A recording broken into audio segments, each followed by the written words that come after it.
Well, welcome everybody. It's 1 o'clock. We'll bring the meeting to order, and I welcome all those online as well and anybody that's in the audience here this morning. Our land acknowledgement this morning, I believe Councillor John will be reading that, please. Thank you, Mr. Mayor. As we gather, we recognize and acknowledge the traditional keepers of this land with whom we share today. The Township of Southgate is part of the traditional territories of the Anishinaabe, Six Nation of the Grand River, Saugeen Ojibwe Nation, Haudenosaunee, and Saugeen Métis. The lands that surround us is part of who we are as it reflects our history. May we live in peace and friendship with all its diverse people. Thank you. Thank you, Joan. Excuse me. Can I have a confirmation of the agenda, please, this morning? Jason and, oh, wait, sorry, let me back up. We have open forum first. And who do we have registered for that, Madam Clerk? None for open forum today. Okay, thank you. Confirmation of the agenda. Jason and Jim and Barb, rather. Okay, Mayor Milne, yes. can we have an amendment to the agenda? Do we have any? Or we do have one? Yes. We do. Yeah. Okay, then. For the GRCA Memorandum of Understanding for Category 2 Programs and Services Agreement. Okay, thank If you. we could add that under bylaws and motions. Absolutely. Is the mover and seconder okay with the amendment? To add the amendment? Yeah, we're good. All right. All those in favor of the agenda as amended? That is carried. Thank you very much. Is there any declaration of pecuniary interest related to any item on today's agenda? I will be declaring on 2 of the delegations and 1 of the reports related to the battery storage. Because I have a family member that works for the landowner or is connected to the landowner or proposed landowner, I guess I'll say. So that said, we have the first delegation and which I will be declaring. Oh, no, sorry. It's Pesce and Associates, the Organizational Review Municipal Comparators. That is the first delegation and they are online, I believe. Is that correct, Madam Clerk? Yes, they are. So welcome. And I need a motion to receive the delegation. Jason? Yeah, and Martin, thank you. Okay, if the delegation, who is speaking? Right here, Elizabeth. Oh, okay. All right. Well, away you go then. You got the floor. All right. Thanks, everybody. Thank you for having me on today. I'm going to share my screen. I've got a short presentation. Okay. Just maybe I'm here to find it. Okay. So I'm coming to you today as part of the organizational and compensation review, and for a specific part of this review, and that's related to the market comparators. So we're doing a external market survey regarding salaries and want to get the approval from council on who we use as the comparators for that review. So I'll just start by doing a bit of a quick overview of the mission and project purpose. So what exactly it is that we're undertaking and what we're coming to with today. So we're partnering with the township to conduct an organizational and compensation review. At the end of the project, we will be providing the township with recommendations on its organizational structure, ultimately wanting to optimize service delivery and make the best use of resources. And as well, we'll be updating the salary grids to be market competitive. And that's sort of the piece of the project that I'm here for around today. So part of the project scope is to assess the organizational structure and provide recommendations. That'll include assessment of staffing levels and also looking at staff scheduling and processes for managing overtime. And that's sort of the organizational component. The compensation side will be completing a salary survey of comparator organizations. And ultimately what we're wanting to do is ensure that your salary grids are competitive so that you're able to recruit the people you need and retain the people that you have. And so, and then part of that we'll be doing a survey against the market comparators. And then based on the data that we get back, we'll be making recommendations to the salary grids to update them again to be externally competitive. And as part of that process, we'll also do a pay equity review whenever you're sort of adjusting compensation, you need to make sure you're staying within the parameters of pay equity. As I have bolded there, it's really around the salary survey that I'm here to meet with you today. So I'm going to bring up a list of who we're proposing as the comparators for the township. And I just wanted to speak to who we're choosing, why we're choosing them, and then also sort of what the process is around the survey. So when we select comparator municipalities, there's a couple of separate or different approaches to it. The one is to look for similar sized municipalities. And the reasoning is that we look at similar services, similar population, number of households, because the theory is then that they'll have similar positions, because we want to be able to compare similar jobs, job to job, apples to apples comparators. So that's the one piece. So we looked within Ontario at similar sized organizations, and similar size with also the we looked at rural similar size, but as well rural that have some urban centers that they're competing with for talent. So we specifically looked at that. Then we also want to look at the location for your source of recruitment and turnover. So where are you losing people to, or where could you potentially lose people to, and where are you recruiting from or could potentially recruit from? And that tends to be more geographically close. So we look sort of within the hour commute time for people who would be sort of captured within that, as well as talking about where you've already lost people to or where you've recruited them from. So that's how we select our comparators. The process around the survey, we send the survey to these municipalities and ask them to complete it. In the survey, we do a summary of job responsibilities for all the positions. And that helps them match that job to job. So hopefully we're getting them comparing like jobs together. We do ask them to indicate how close they are, how different, and then we look at the data that's coming in and make sure we're pulling data that's close comparators. Our goal is to have 8 to 12 municipalities participate in the survey. And so we've gone a little bit more than that on our number of comparators, understanding that usually we have 10 to 15% that we request from that don't participate. When we do the survey, we'll collect all the data and then we'll provide back market statistics, and we'll calculate it based on the 50th, 60th, and 75th percentile. And then we'll indicate sort of how far off the township is from each of those. So it gives you an idea of how you're currently positioned to the market. And as I said, we then use that data to develop out the salary grids. So these are the proposed comparators. So when we look at local competitors for talent, again, we looked at within sort of an hour radius, identifying again ones that you have lost to or recruited from. So we've got Hanover, Mapleton, Meaford, Owen Sound, Blue Mountains, Grey Highlands, West Grey, Town of Shelburne, Town of Orangeville, and Dufferin County. I did want to note on the Dufferin County, we wouldn't use Dufferin County data for management positions. We would only use it for non-management positions, because the management positions would be quite a bit different between the county and the township, and the scope would be bigger at the county. So we would use that specifically for non-management positions, which are the ones that I understand you've been more likely to lose people to the county on. Can I just ask you a question related to that? Please. One item there? Yeah. It's interesting that you wouldn't use Grey County, because literally they plow and build some roads in Southgate. So I'm just wondering if you could maybe expand on your rationale a little bit there, please. Yeah, and to be honest, I don't think we talked about that. We talked about Dufferin County as being more where you've lost to because they're closer to you geographically.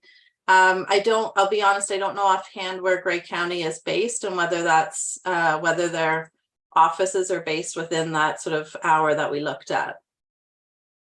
Well, I guess I'd be happy to include them. I mean, if you to feel maybe that not would state be, yeah. to maybe not state the obvious, Southgate is in Grey County. So I'm Yes. just I'm a little curious as to why you wouldn't, but anyway, nonetheless, It would, carry on. yeah, it would be the off where the offices are located. So if the offices are located within an hour, it would make sense to me to include them. If they're outside, I'm not sure they would be where people would necessarily travel to.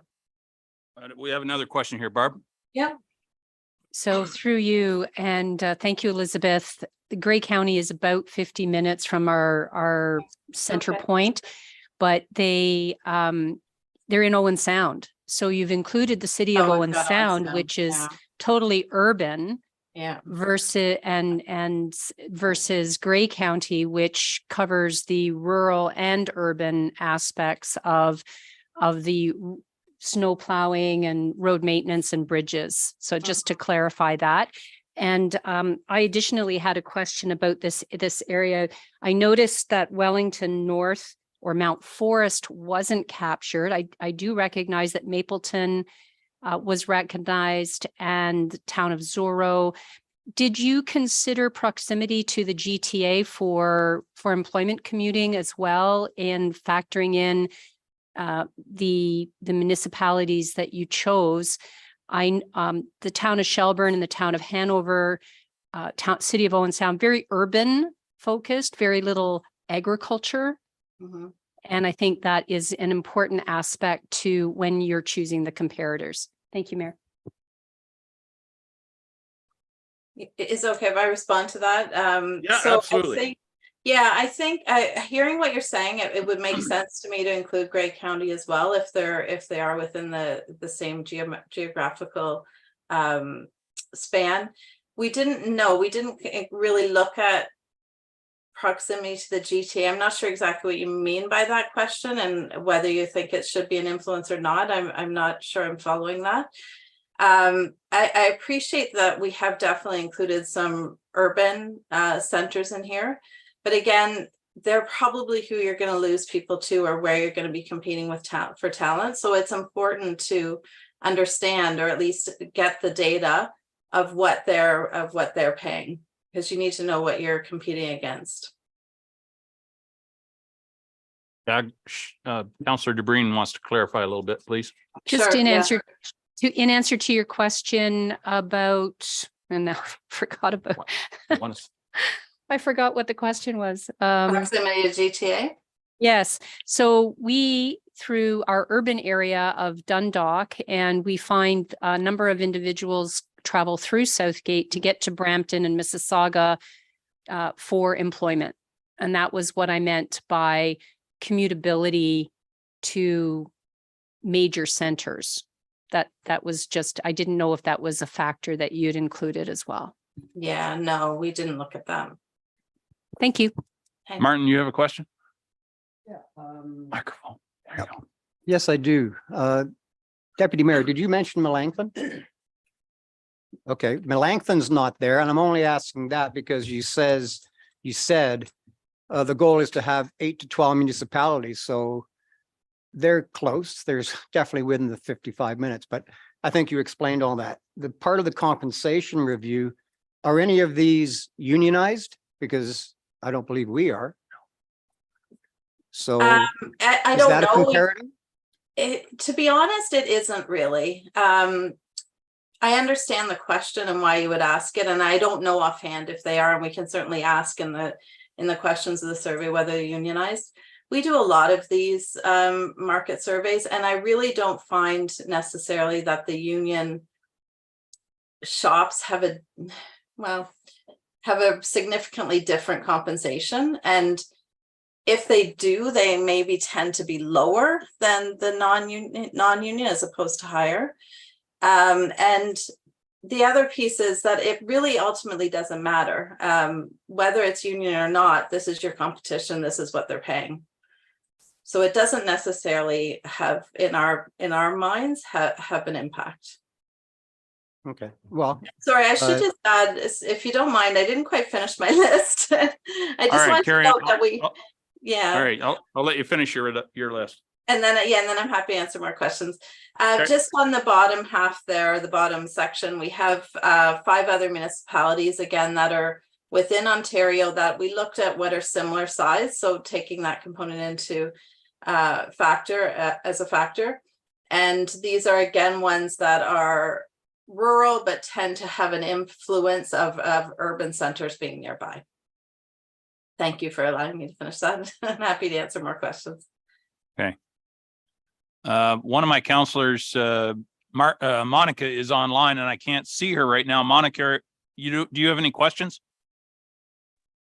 Thank you, Mayor Mill. No, I do not at this time. Okay, thank you. Barb, did you have something else? Through a follow-up through you, Mayor, to the question about Melancton, I wondered if it has, it was excluded perhaps because it's all rural and they don't have municipal services. So it would eliminate a number of our positions that we would not be able to compare with. I'm just wondering, could that be a factor? Yeah, for sure. We want to make sure we're including ones that are going to have similar services and therefore similar positions. Yep. Any other questions? Jason? Just wondering, so when you're doing your compared with comparisons with other municipalities, are you doing it job for job or just overall office? Like, is it there a certain job? Yeah, we do it job by job. So we do a summary summary of each position. So we list sort of what its core responsibilities are and what its experience and education requirements are. And then we ask the comparators. So we do that for each of your positions. And then we'll ask the participants to match. So which job do they have that is most similar to this job, and provide the data for that job. So we'll be able to show you for each job how you compare to the market. And sorry, you said like experience or years of service, stuff like that? Well, like the requirements. So if you were to post a job, let's say you're posting I'm just coming up with something, an accountant. So an accountant, this is its core responsibilities, and then it requires a degree and a CPA plus 3 years of municipal experience or something like that. I guess I was just wondering, like, if you compare it to somebody that's got 20 years experience to compared to a new right out of school, to me, there should be a wage difference there. Yeah, it's actually not a factor because it's the minimum job. First, it's the minimum job requirements. So it's whatever you would be posting for something. It's not about the incumbent. It's about what would be the requirement for the position when you post it. And then we ask for the minimum and the maximum of the salary range. So it's not the rate that a person's being paid. It's the minimum and the maximum of a salary range. And for the most part, in municipalities, you have step grids. So you have 1 to 5 steps on a grid. Somebody that's been there 5 years and somebody that's been there 25 years are actually going to be paid the same because they're going to be at the top step. Martin, you have a question? Yeah, going back to the union thing, thanks for clarifying that. But Mhm. one thing that we're looking at now is enhancing our benefits.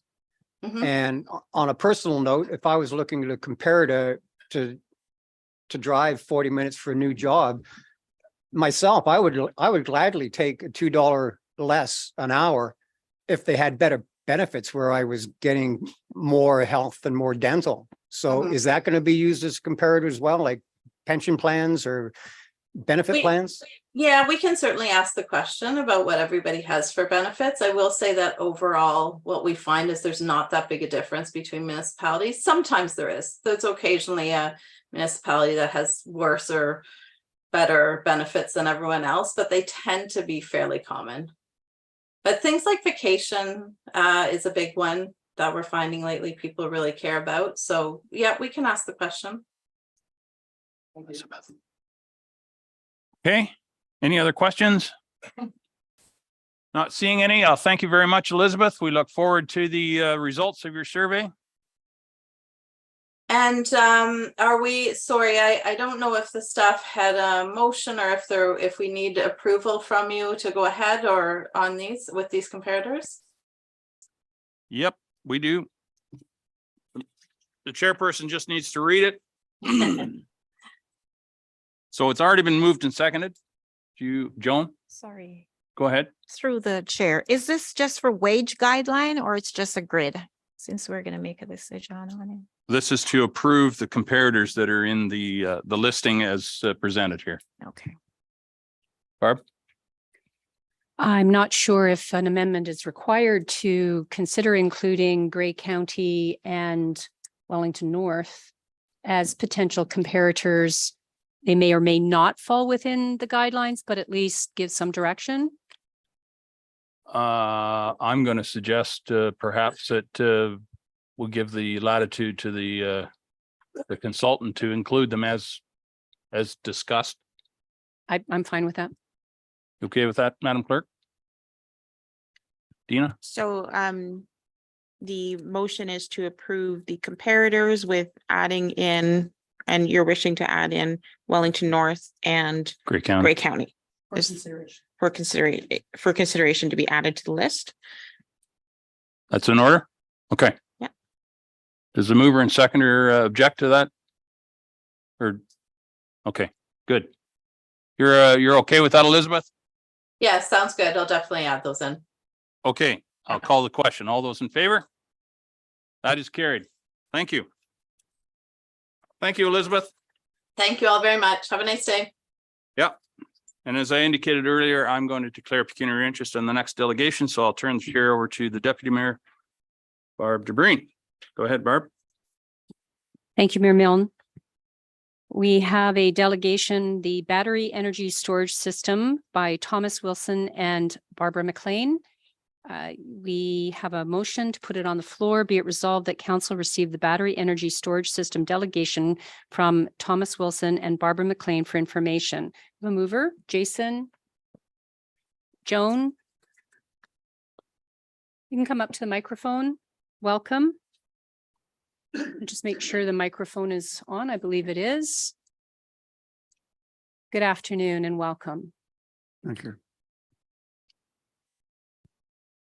I don't want to be too close or too far. Can everyone hear me? Can the people online hear our delegation? Yes, we're good. Yes. Your Worship, Deputy Mayor, members of council, thank you for allowing us to address you here today on the matter of the resolution of support for proposals by the Mount Forest Energy to build a battery energy storage system, as well as a substation to connect with the 230 kV line. Our understanding is that that proposal is on the agenda to be voted on at this meeting, and we sincerely hope that you will not pass the resolution. But first, we should introduce ourselves. We've not been here before.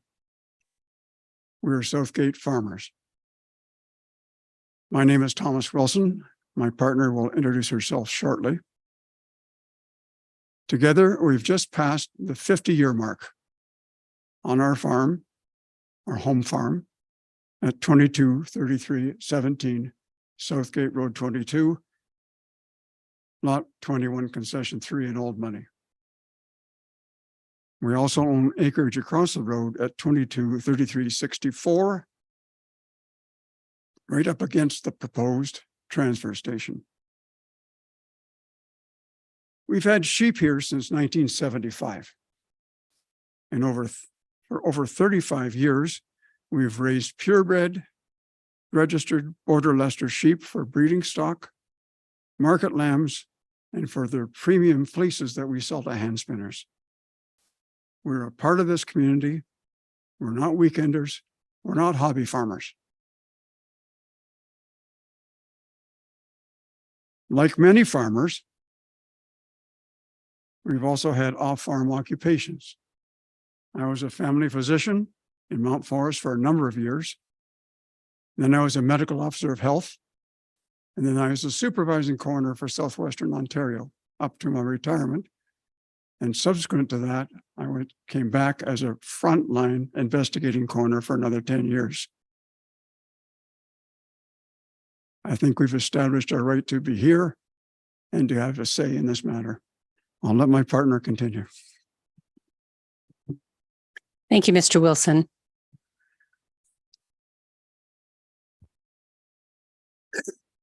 Hey, my name is Barbara McLean. I'm the full-time shepherd of our flock. I taught at the University of Guelph part-time, and I'm a writer. My second book about the farm and about this community will be published in March. This is difficult for me. It's difficult for us to object to this proposal, in part because the landowners who would gain financially are not just our neighbors, they're our friends. In fact, they're our good friends and they're our close friends. We've not spoken to them about it, nor have they consulted us. We would not have known about it had we not received the registered letter. To that point, we've discovered that 2 of our neighbors received no notice at all, despite the fact that the project would be built adjacent to their properties, in fact, right in their backyards. They were unaware of the meeting in Holstein on October 23rd, which contradicts the proponent's claim that they made the necessary notifications. So can they be trusted? We did attend their meeting, as did another couple, and all of us asked questions. Not one of these questions appears in the minutes of their meeting that were posted online. So I wonder why. And in fact, I continually raised my hand to ask a question. I was never acknowledged. I finally just had to speak out. Their literature claims that they will build 30 shipping container-like structures. But then at council last week, they said 120 structures. And then apparently it was 250. So which is it? Again, they seem to be trying to massage the truth of their intentions and to kind of play down the impact. The proponents make no case for their local connections. Mount Forest Energy situates them in Wellington County, not Southgate and Gray. They don't mention Holstein. And one wonders if this is intentional obfuscation, along with the fact that there was no publicity before their meeting. Few knew about this. Again, where's the trust? The proponents seem unaware, perhaps even tone deaf, to the rancor, hurt, and ongoing emotional trauma our neighborhood has experienced through the construction of the huge hydro lines and towers. During construction and ongoing, will this project be more of the same? They assert that there was full neighborhood acceptance of the solar installation when there was actually a complete lack of consultation. Are these alternate facts? We are adjacent landowners to this solar, and we were never informed by the proponents. It was a done deal by the time we heard about it. And 2 of our neighbors have actually pulled up stakes and moved away because they just couldn't stand looking at them anymore. We're not Luddites. We, of course, agree that we need clean energy in this climate emergency. What distresses us is the choice to turn productive carbon capturing land, agriculturally zoned, into an industrial designation that will obliterate its crop growing and grazing potential forever. Should this good land really be paved over and rezoned industrial? We understand that this project could be anywhere along the 230 kV line. Surely they could find a site on marginal, non-agriculturally zoned land where they would not have such a devastating impact. The proposed area would threaten agricultural practices, disrupt natural wetlands, and the streams that run year-round into the Saugeen River system. We ask that you not give approval for a letter of municipal support. Their proposal cannot be complete until they call the required public community meeting to which all the affected neighbors have been notified, as well as the wider community. They've given little notice to you. We heard that the project was in the books from January, but you just found out about it in October, I believe. So they've given little notice to you and none to the community. We ask you not to give approval as a proposal lacks specific upfront commitments of benefit to either the neighborhood or the township or the community. We ask you not to give approval as this appears to benefit only the proponents and 2 landowners. Mount Forest Energy has made no commitment to screen the undeclared number of ugly storage structures or the tall tower and equipment of the transfer station from view. They claim the noise would be like normal farm noise. Do they mean combine noise when they say that? Is that what we'll hear all the time? Because normally farms are pretty quiet. Well, maybe not at weaning time. We ask you not to give approval as it would create a precedent that would be hard to ignore the next time someone in our neighborhood wants a zoning change from agricultural to industrial. Their imminent deadline is not your deadline. It's not the township's deadline. They want to rush this through, perhaps hoping it won't be noticed for the eyesore it would be and for the hurt it would cause in a caring community that we love dearly. There's a reason they've neglected to notify all the adjacent landowners. There's a reason they've not announced their proposed project publicly. If they really thought it would not have a negative impact, they'd have been upfront and vocal about it. No doubt they realize how disastrous the effect would be on the agricultural landscape and the community. We've been told by some of our neighbors that they just don't have the energy to fight against this project because they've been worn down with more and more farmland given over to gravel pits and to hydro and to solar. And they don't want to offend the landowners who will benefit if it goes through. This is a risk that I'm taking. There's been a lot of publicity just in the last few days about the negative effects of renewable energy products on agricultural land. The Alberta government is in the news for insisting that they put such projects on marginal land. Saskatchewan First Nations have raised concern about renewable energy projects posing a threat to farmland. And a research team at McMaster University has found there's more than enough marginal land to decarbonize all of Canada's energy needs without having to dig into agricultural land at all. So please, let's not have Southgate be the ones to pave over farmland. Let their proponents find marginal land for their project. Thank you so much for hearing from us today. This is devastating for us. I'm just not sure I have the energy to deal with yet another onslaught to our home. I hope you'll take our sincere and pressing concerns under careful consideration. Thank you. Thank you, Ms. McLean. Are there any questions?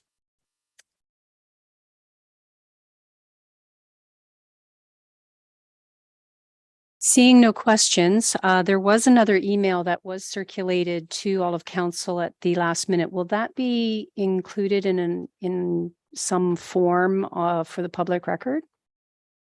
No. Okay. Jason. We're going to have more of a discussion when it Yes. comes up for sure. Yeah.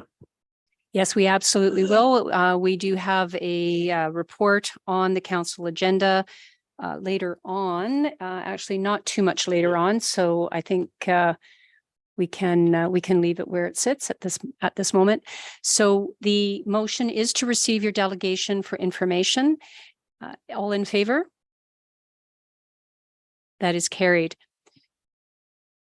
I will turn the meeting back over to Mayor Milne.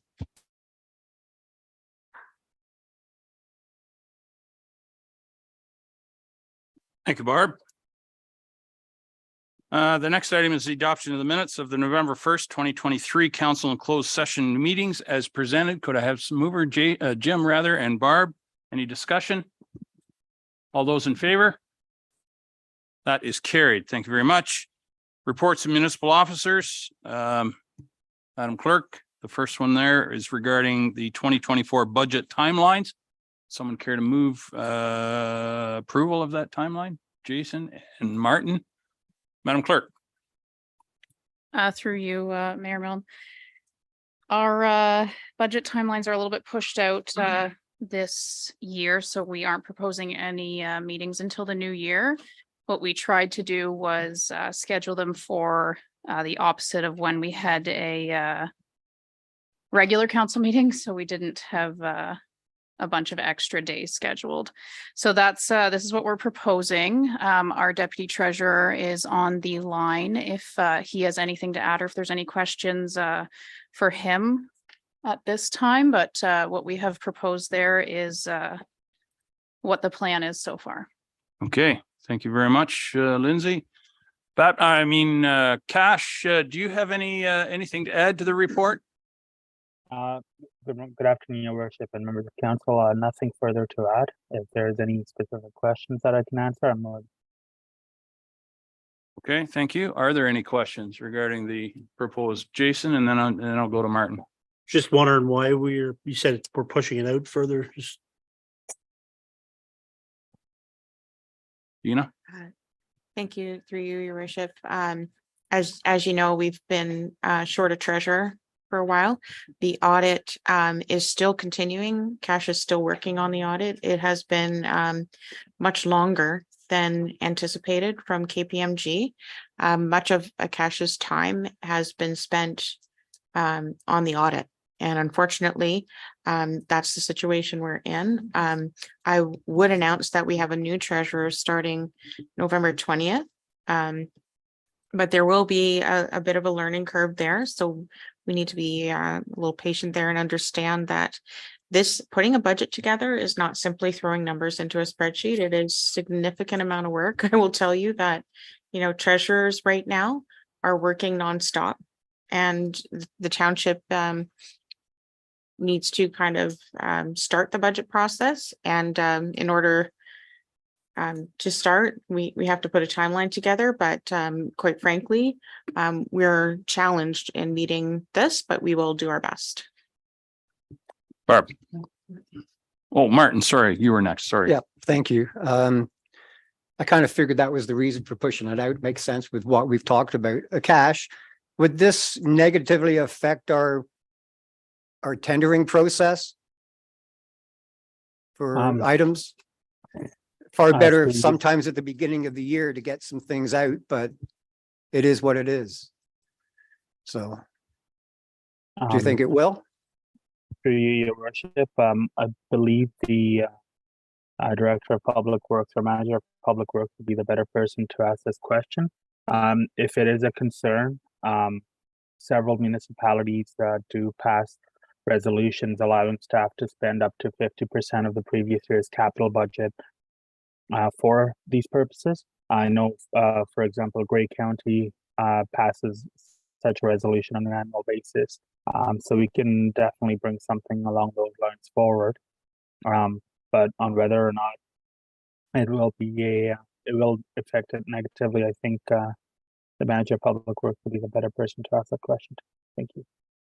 Thank you, Cash. Jim, do you want to comment? Good afternoon, good people. We've been in circumstances before where the budget has carried on into May or so. We need to go ahead for some of the operational type items that we annually incur, which are our calcium and gravel type operations. And maybe with the Cash's point there for some capital, maybe we could bring forward some paving projects that we're anticipating to get preferential pricing maybe earlier on.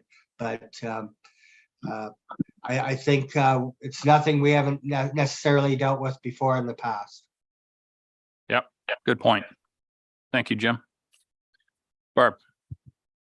Through you, and I was going to ask a similar question about approval of tenders, getting the RFPs out so that we're not last out of the gate and scrambling to get contracts. So you've answered my question as to there'll be something coming probably at the next council meeting requesting that go ahead, that approval for permission to proceed. That's correct. Most excellent. Most excellent.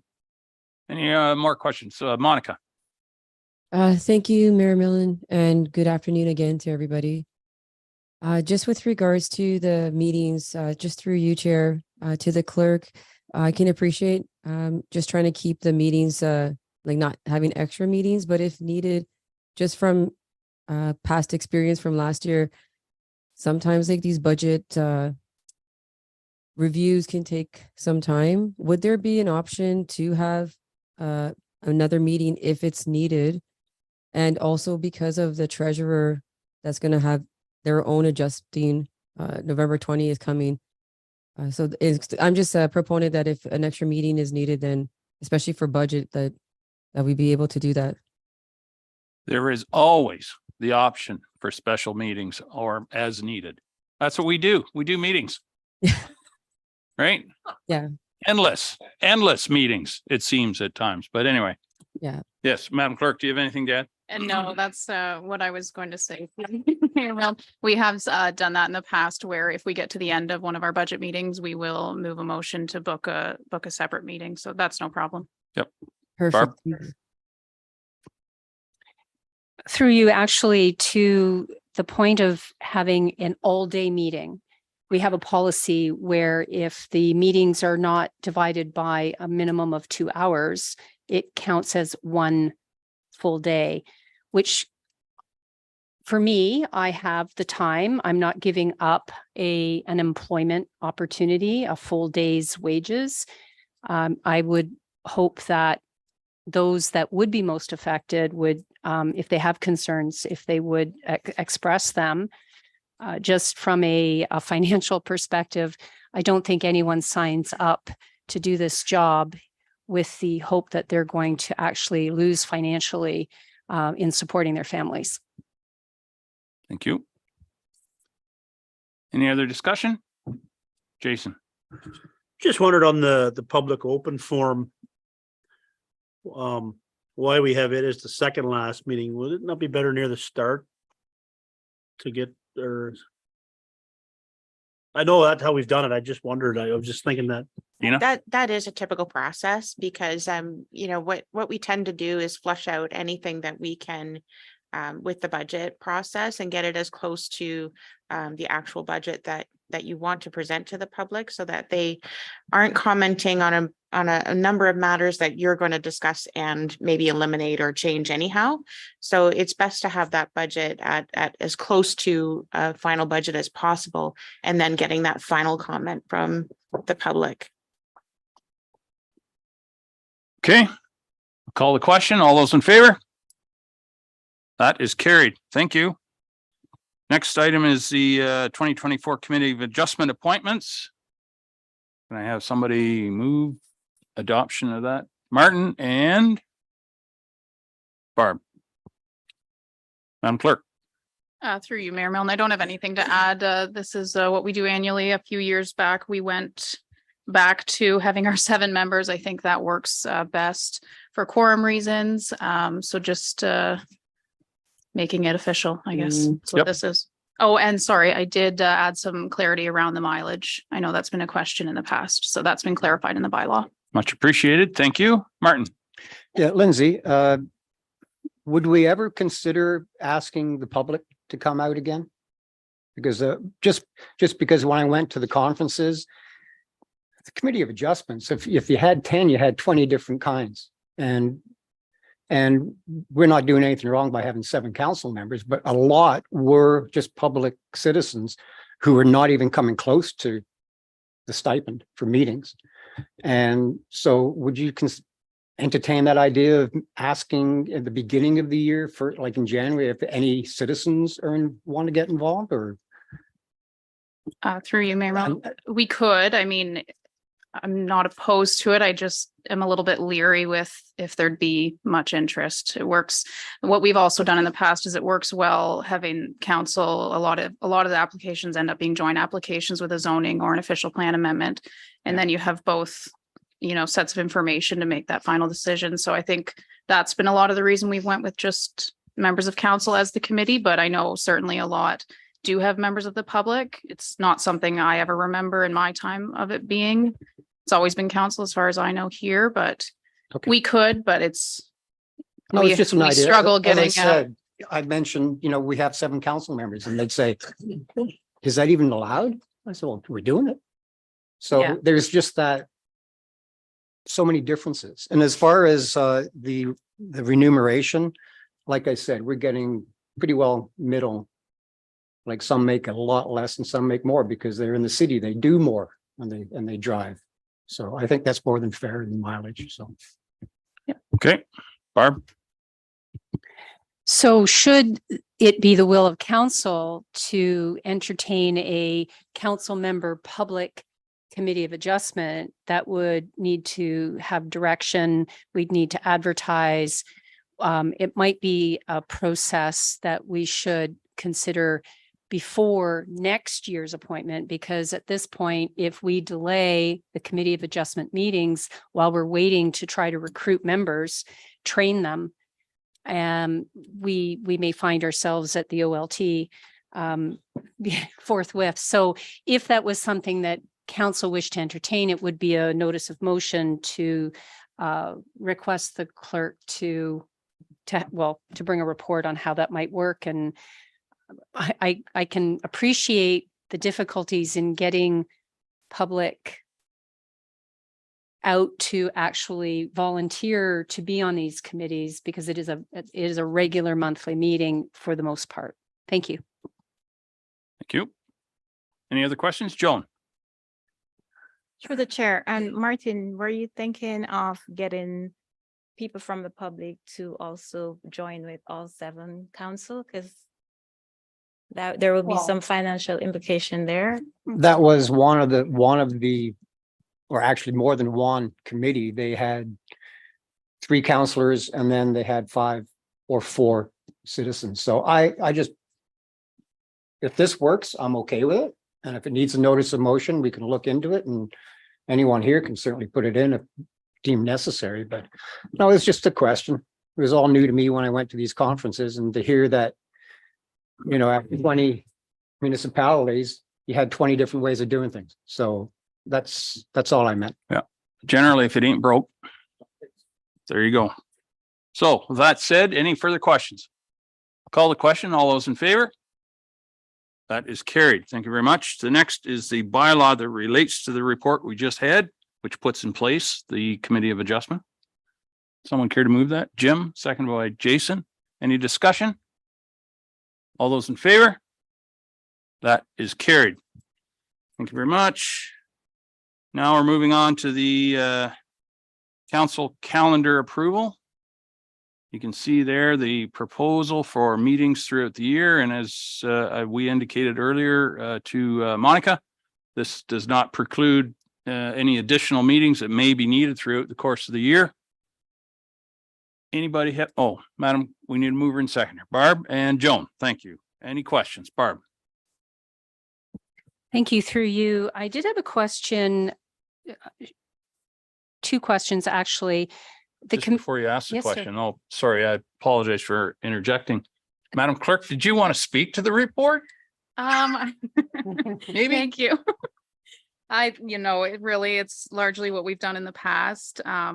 We did include our emergency management all-day staff training that our emergency management program committee has recommended that we do.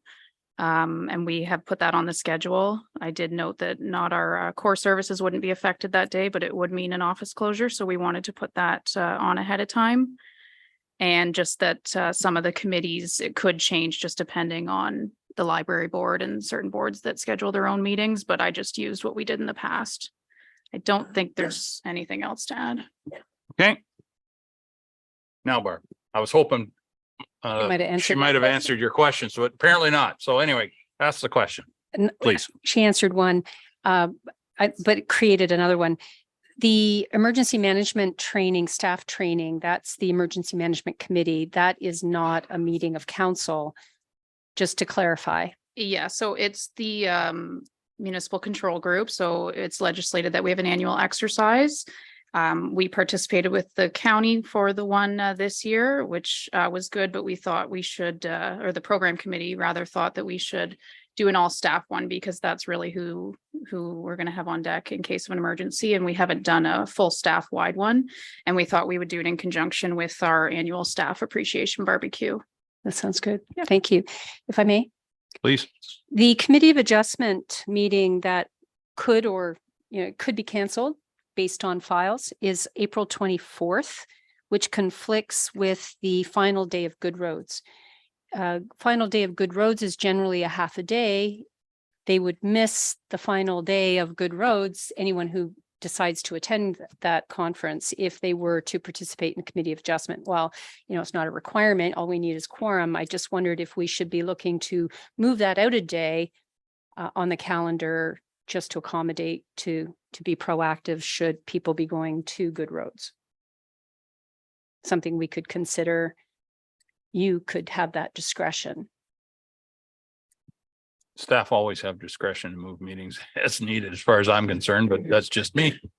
I'm thinking we've ran into it before with AMO, I'm thinking. In the past, yeah. I think it's a bit different now that we have a better ability to join electronically. I think it makes it a little bit easier.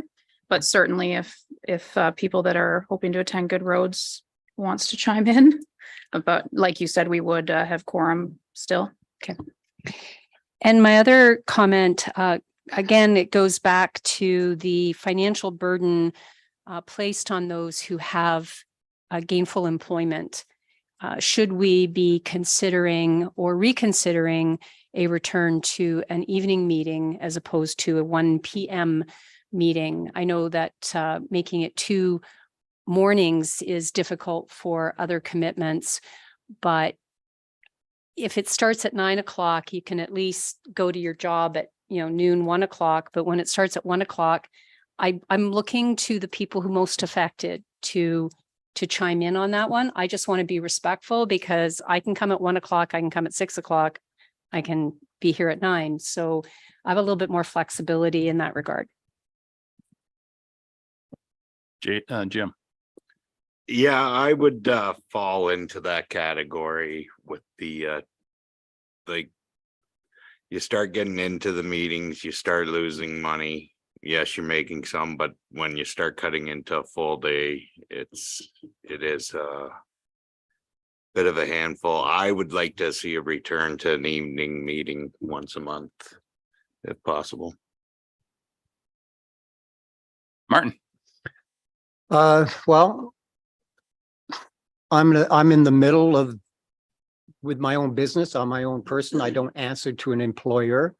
So I can go either way. If it's at 1 o'clock, that's fine. But if there is problematic for members, then I have no problem, going. I know in the wintertime with staff, and everybody. What's the procedure for canceling a meeting because of winter? Do it the next morning So and Yeah. Zoom. Yeah. but- our procedural bylaw allows us to shift to fully virtual rather Okay. than cancel. Just make that known then. Yeah. That's good. But again, I'm flexible. I would suggest that if we're going to go to a night meeting, and there's all kinds of implications to do that, not least of which is the staff time to have them come out. Rather than go to a live night meeting, consider a Zoom or a virtual meeting online at 7 o'clock. That way, everybody's able to do their day's work. Everybody's at home safe, particularly in the wintertime, of course. Just a thought. Jim? What about like instead of a 1 p.m., a 3 p.m. meeting in the afternoon? Gives you a bit more of a day Does? to work, so. I wonder maybe do we want to send this back to staff and let them maybe bring back some considerations for different timings and the different implications of any of those to council for our consideration? Because there's a number of ways we could go. Barb? I was actually going to suggest we refer it back because there are cost implications and time implications to holding open evening meetings. Staff are already putting in a full day. They then bank or get paid time and a half for those extra hours. So before we make the decision, we should understand that the financial implications and maybe find maybe the 3 o'clock is a happy compromise that we could try for a little while. I'm not really sure, but I would like to refer it back to staff to come back to. There's still time to finalize an agenda. Dina? I would suggest that council at least approve, the first 3 months of the year. I can't see getting this back to the next meeting. There are a lot of financial implications, and even with a 3 o'clock meeting, evening meetings are costly. There's a reason why I think we would have moved this way. And, I do appreciate that it does inconvenience. But at the same time, right now, staff don't have the time to do a financial modeling that would, with all different scenarios. I would suggest that council narrow down which scenarios they would like us to look at. But I can't see it getting back to our next meeting. And just let council know I will not be here at the December 20th meeting. So I would prefer that we at least, because we're running into budget time, we have our budget meetings all scheduled for January, February. Those meetings we kind of need to nail down right now. And then we can look to different modeling further on. But it's just the timing is not enough to try and figure out different models that might work for all council members right now within a 2-week time frame. So I'm wondering, I'm hearing what the CEO is saying. We're a bit of a time crunch here, and I appreciate that, as we just discussed this morning earlier, that staff already have enough to do. Perhaps we should approve this motion as it is, with the amendment that it is to be reviewed for the second half of 2024. That would give staff the latitude to continue on with their planning for the budget timelines, but it will allow staff also some extra time to consider it for second half. So I'm anticipating maybe an additional report would come back to council in April or May or even June to, consider some other options for the second half of 2024. Would that be agreeable to everybody? Jason? Well, I guess I tend to agree with Dean a little bit. I'm one of those ones, full-time job. I am very flexible that way, but I think it's going to add a lot of cost to the night meetings. And as far as going to a Zoom meeting, I'm not really in favor of that. I don't know. It's a different feeling being here than, it's fine, 1 or 2 people, you can't make it. I get it, but I don't know. It's, to me, one in the day, one in the night works, or one in the afternoon works pretty good. I always do my chores in the evening, so that sucks for me. So, but no, I think the financial implications, I think that's why we did it there a few years ago, was it not? Yep. Yeah. And I understand there's people, Jim, and I am the same way. I am very flexible. So, but they have the financial implications to me are going to be a lot. Like if we have 7 or 8 reports and that many people have to be here, just an opinion, but if you want to look at it again, that's. Just to, respond to Councillor Rice, that was the main reason that I brought it forward. I can't even think of the years blend together at this point, but it was a lot of bank time and a lot of senior leadership sitting here. After hours. Yeah, after hours. So that was our main reason for getting rid of them. Okay. So if somebody would like to make the amendment as I suggested or not, that would be the time. All right with that, Jim? Seconder for that? Okay. So we're voting on the amendment itself to add to be reviewed for the second half of 2024. Any further questions on the amendment? All those in favor? That is carried. So now we're back to the original motion as amended. It's been moved and seconded. Any further questions on the amended motion? I'll call the question. All those in favor? Opposed, if any? That is carried. Thank you very much. Thank you, Madam Clerk. That concludes, well, actually, you have another report, but this is the next 2 are the ones that I'll be declaring pecuniary interest on. So I shall turn the chair over to the Deputy Mayor. Thank you, Mayor Milne. So we have the next report is CL 2023-041 Mount Forest Energy Project 1 and 2 Battery Energy Storage System Municipal Support Resolution. The first motion before us is whereas the proponent is proposing to construct and operate a long-term reliability project as defined and with the characteristics outlined in the table below under the long-term request and proposals LT1 RFP issued by the Independent Electricity System Operator IESO. I am not going to go through the entire table.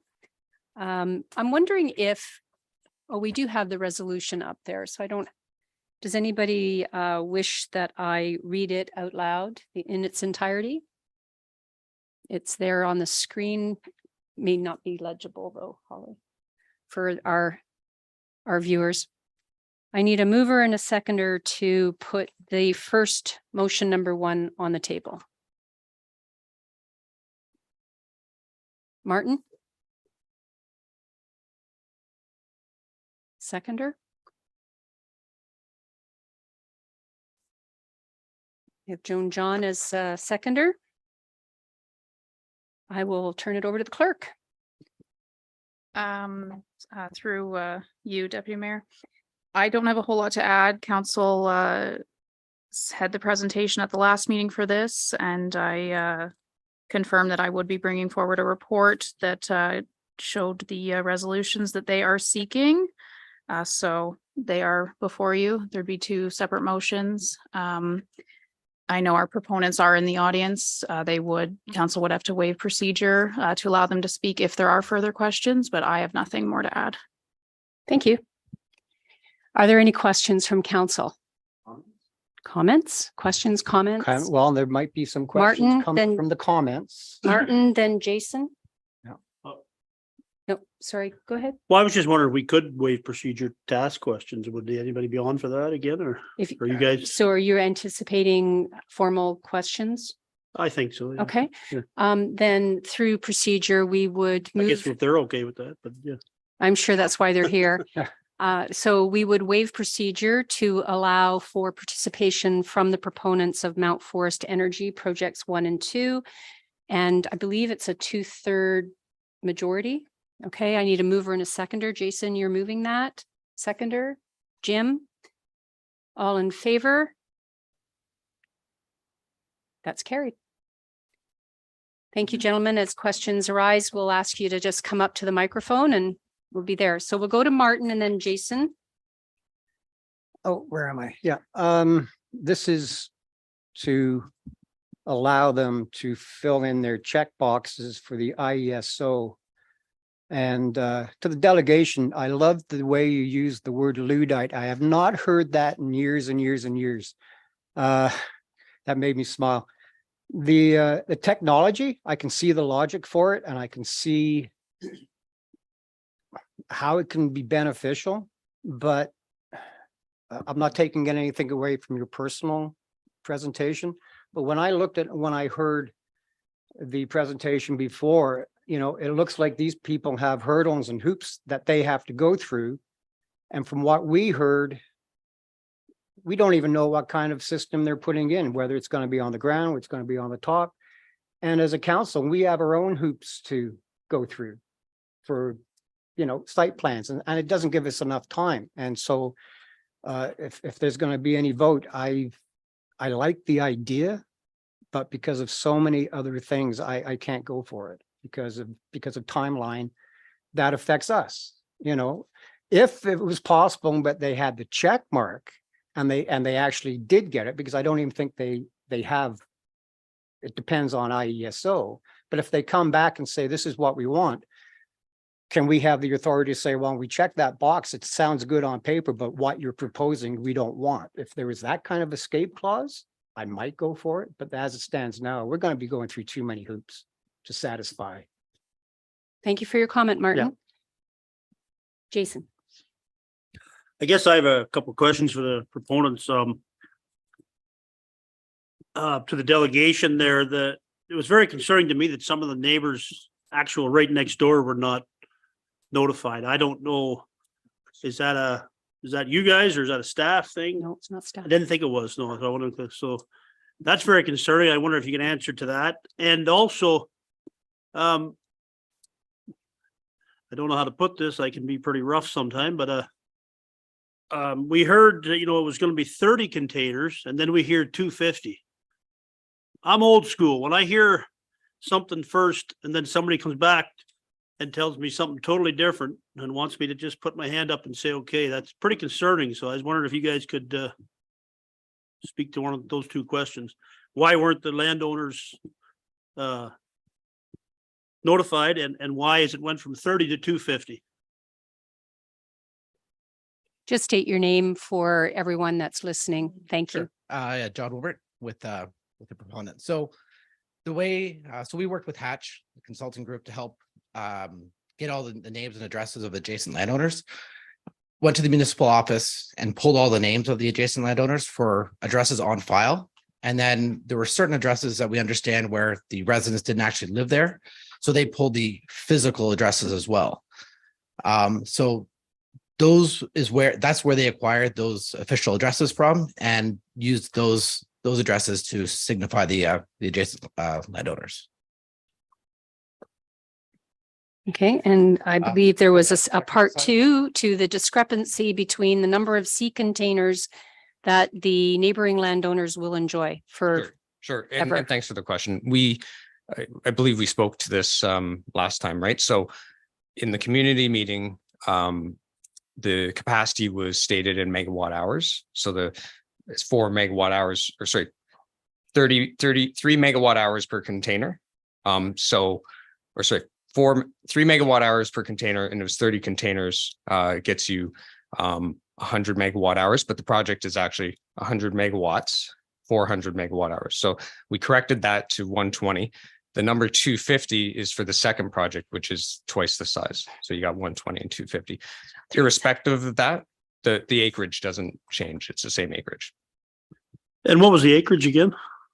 I don't have that handy. I'd have to go back and consult. It was anywhere from 15 to 20 on the project one, which would be the 120 sea containers, and upwards of 25 or 30 acres, if my recollection, I mean, it's for the 250. So now we're talking a total of 370 sea containers potentially, if there were 2 projects, covering the 2 full properties for a total of about 45 acres out of agriculture.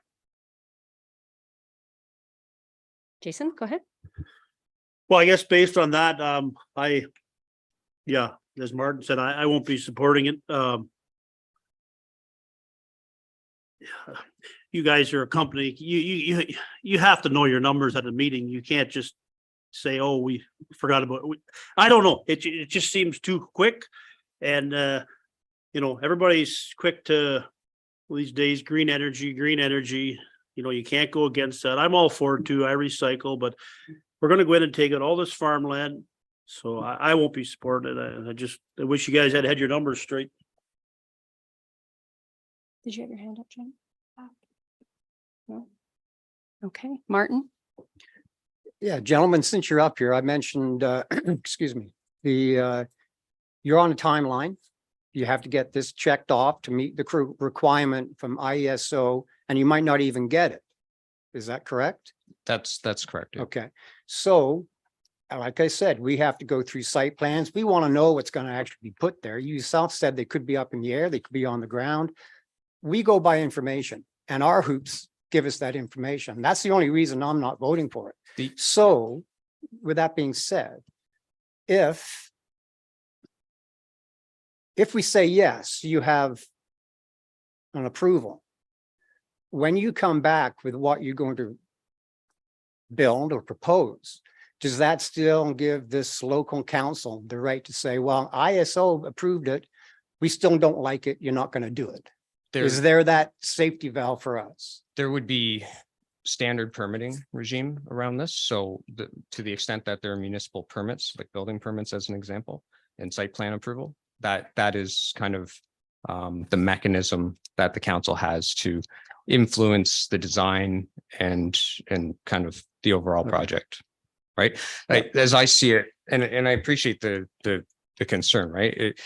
It's an unfortunate process that the ISO has put in front of proponents, in that it's virtually impossible to design a full system and bring it fully designed, right? Because there's just not enough time to do that.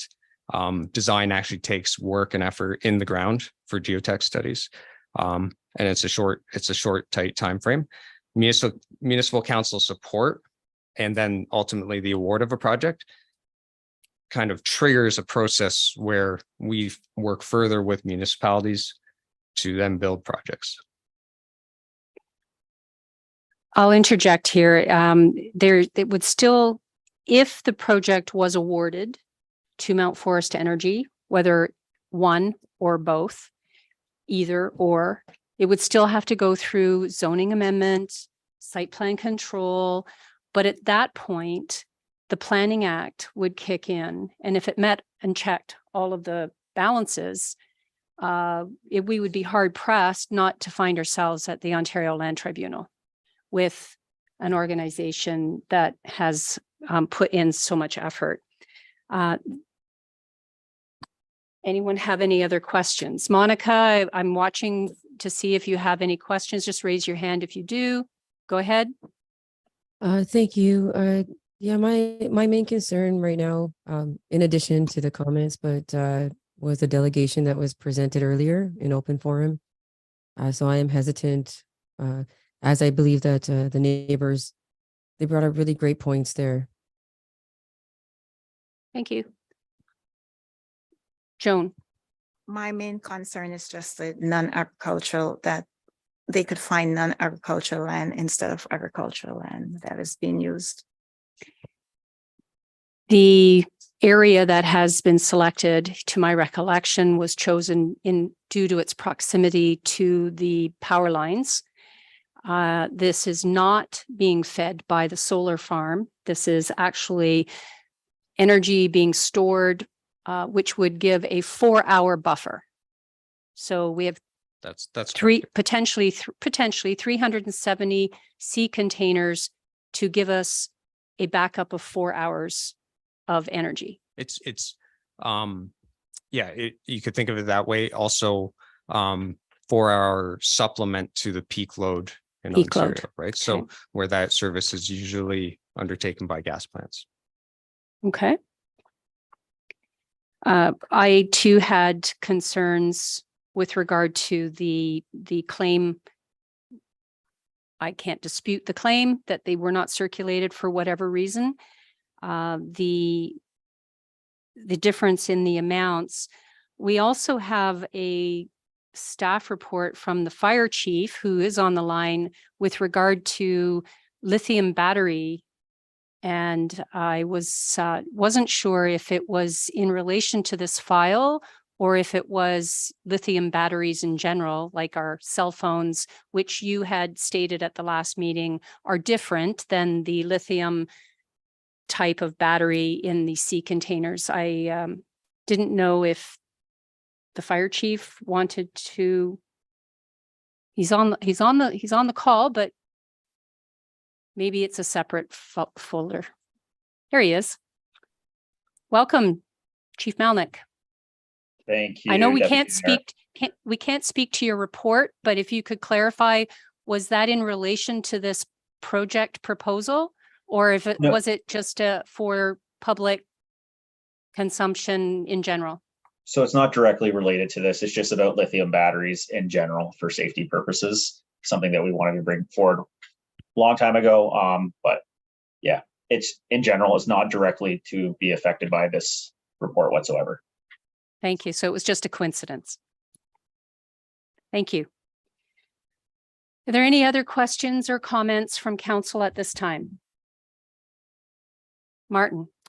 I kind of feel for you. You are in a rock and a hard place. And that was one of the things that came out of that report I read. And I did mention at the other meeting that big difference between lithium ion for cell phones and scooters is totally different. Your engineer said that. And Derek, the fire chief, probably mentioned that because Toronto has seen a lot of fires from misuse and mishandling. I know that's not going to be the case with you. We'll keep it to the topic here, Martin. But like I said, I know, and Deputy Mayor mentioned it, the site plans and all that, and things like that. Would you put cisterns, like cisterns go on properties here for the Mennonites because of their factories and things, and they have clusters. Even little things like that, to have a couple of cisterns to keep the other containers cool so they won't blow up or heat up or thermal, whatever. That's why I'm saying what I'm saying, because there's too many inconsistencies. There's too many things that we don't have the information for. And by rights, it'll probably check off everything that was mentioned with the Public Act. And then we won't have a leg to stand on and it'll go. All right, And Martin, I'm Yeah, gonna I'll- say yeah. that we get back to the motion at hand as opposed to trying to design the system. No, Um, that's, I think that's all part and parcel. We'll- And I'm gonna allow Jason. I just wondered, maybe it came up in the last, do you guys have other sites like this already? Battery sites? Yeah. So one of our partner companies, Invenergy, I believe they have a couple sites, not in Ontario to my knowledge, but largely CCNL and Carbon Free Technologies. We have solar in the area, as you know, and other solar farms. We are chasing other projects of this nature under this procurement currently as well in other municipalities. So there was advertised other procurement projects in the paper in general, as opposed to just to landowners in other municipalities outside of Hanover. I think Harriston, Palmerston but it's going to be Ontario wide is what you had mentioned at the. That's at the right. public And meeting. some municipalities in anticipation of that have put forth blanket resolutions Mhm. on the basis that, you know, there'd be many proponents. So I guess the next question before I call the question is, without a resolution of support, can you still proceed? You just would be missing one of the check boxes. I would say, I don't think we would proceed because it's a substantial layout of capital in terms of security, non-refundable bid security. That would have to be submitted alongside the bid. And I don't envision us submitting a bid with that risk still Okay. on the table. Thank you very much, gentlemen. All right. Thanks. Seeing no other questions, I'll call the question. All in favor? Just Martin? Yes, can call for a recorded vote. I will turn that over to the clerk. Recorded vote has been called. Through you, Deputy Mayor Milne, a recorded vote has been called, staff report CL 2023-041, Mount Forest Energy Project 1 and 2. This is motion 1, which would be for project 1. Councillor Shipston, No, Councillor Ferguson, No. Mayor Milne has declared an interest. Deputy Mayor Delbreen, No.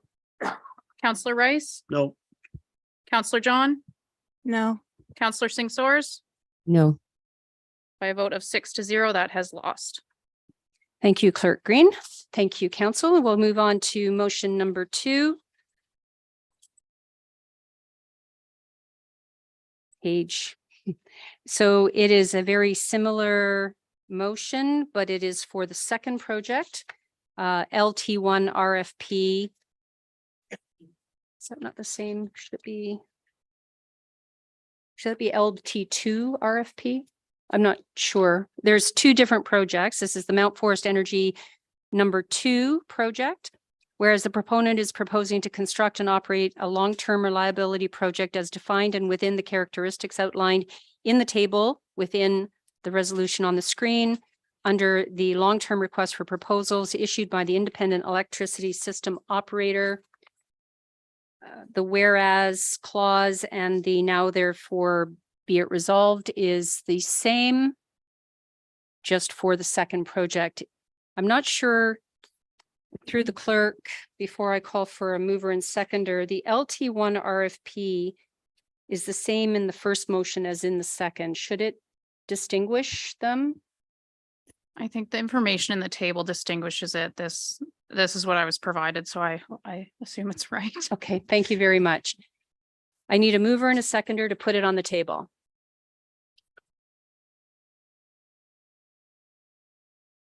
Got Jim Ferguson. I need a seconder. Jason. The clerk. Do you have anything additional to add? No. Are there any questions or concerns from council? I'll call the question.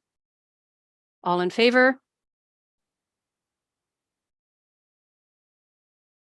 Any opposed? That is lost.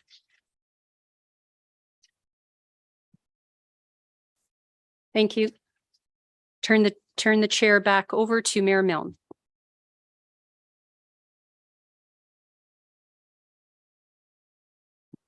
Thank you, Barb.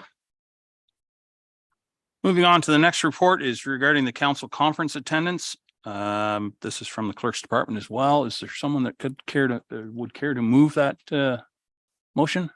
Joan, seconded by Monica. Thank you. Any discuss, or Madam Clerk, do you have anything to add? Not a whole lot, Mayor Milne. We asked council, or the last meeting we discussed council kind of readjusting. So we asked council for that feedback and have adjusted the financial section of the report accordingly.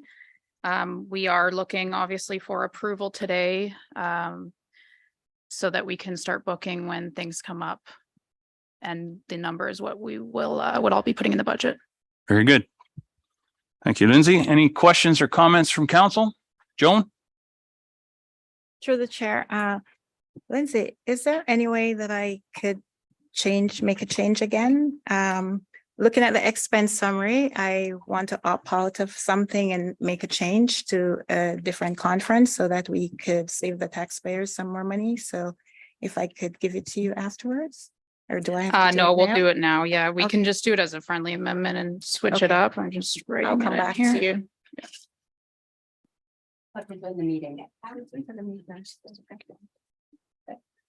Any other questions? No, that's fine. Thought I was still in the chair. No, that's all right. Any other questions, comments? Barb? So I know that our policy allows for us to possibly, we may attend up to 3 conferences, budget permitting. I am on the record in the last term of council objecting to us participating in conferences outside of Ontario.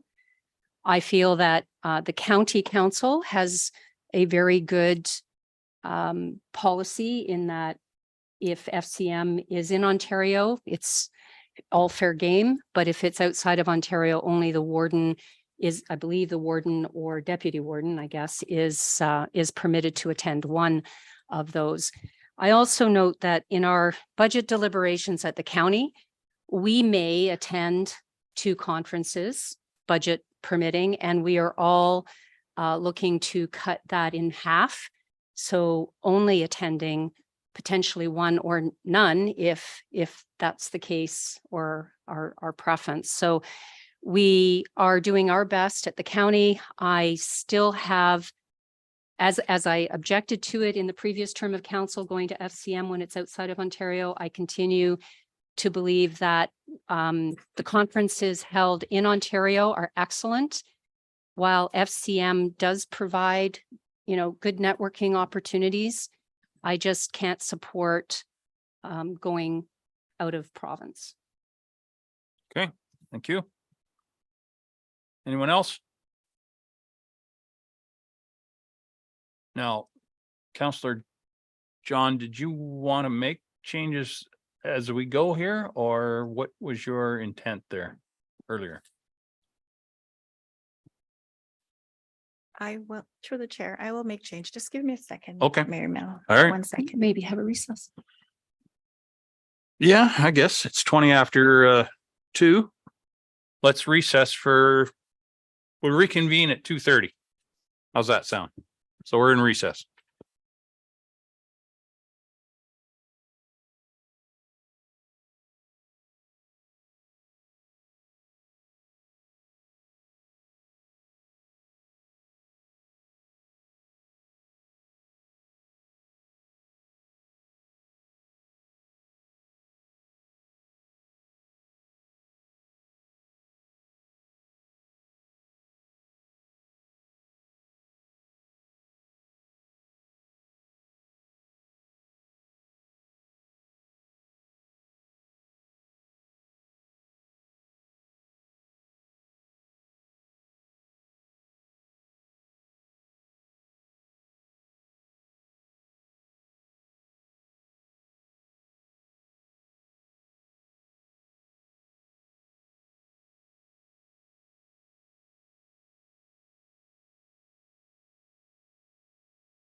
back to order.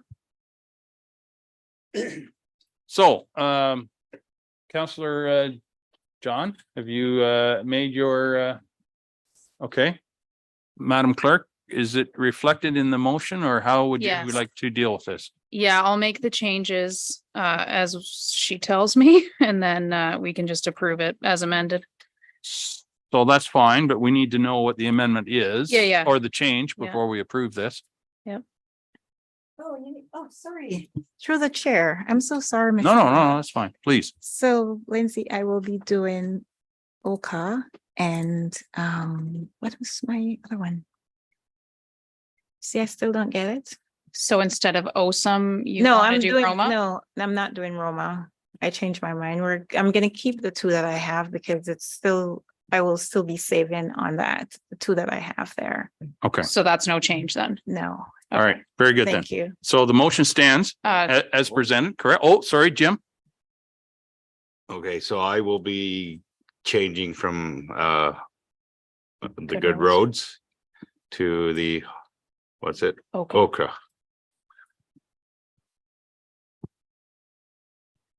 Okay. That may be Disneyland.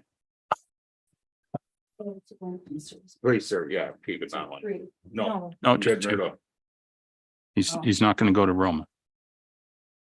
Or Good Roads rather. He's going to go to Oka. So we can carpool. Okay. Madam Clerk, you're clear on those change, or Barb, did you have a change? No? Just trying to understand. So Why don't I read what I have? Please. So for Roma, we have Counselor Shipston. Okay. For Good Roads, we have Counselor Singh Soars. Okay. For FCM, we have Counselor Singh Soars. Okay. For OCA Committee of Adjustment, we have Counselor John and Counselor Ferguson. Okay. For OSUM, we have Deputy Mayor Dobreen, Counselor Shipston, and Counselor John. Okay. For Police Service Board, if there is one that has not been announced yet, Mayor Milne and Counselor Ferguson. Okay. And for AMO, we have Counselor Singh Soars. Very good. Okay, everybody's heard what the actual motion will be that we're voting on. Is there any further discussion? Barb? could I move an amendment Absolutely.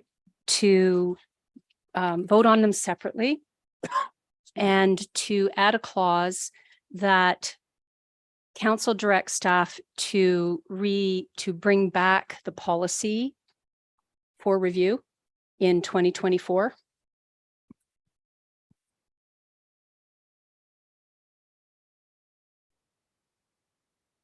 Is there a seconder for the notion of voting individually? Okay, thank you. Like, So as I understand it, what Barb is suggesting is that we vote on individual conferences and approve the ones that have indicated they'd like to go to that conference. Is that your intent? That's my intent because that way, if there are any that we object to, we don't have to object to the whole lot. Right. Okay, Oh. fair enough. Okay. All right, And adding the clause. Monica. Just a question to that. If it's within the bylaw, is that is this something that we're allowed to do? Yes, we can. Okay. We can ask for division and that allows us to separate the motion into individuals. Yep. And then the 2024 request for review, that would be for future conferences for 2025? Correct. Okay. Just review of the policy. Just, yeah, for a review of the policy. Correct. Okay, so the motion, as I understand it, is for division. Right?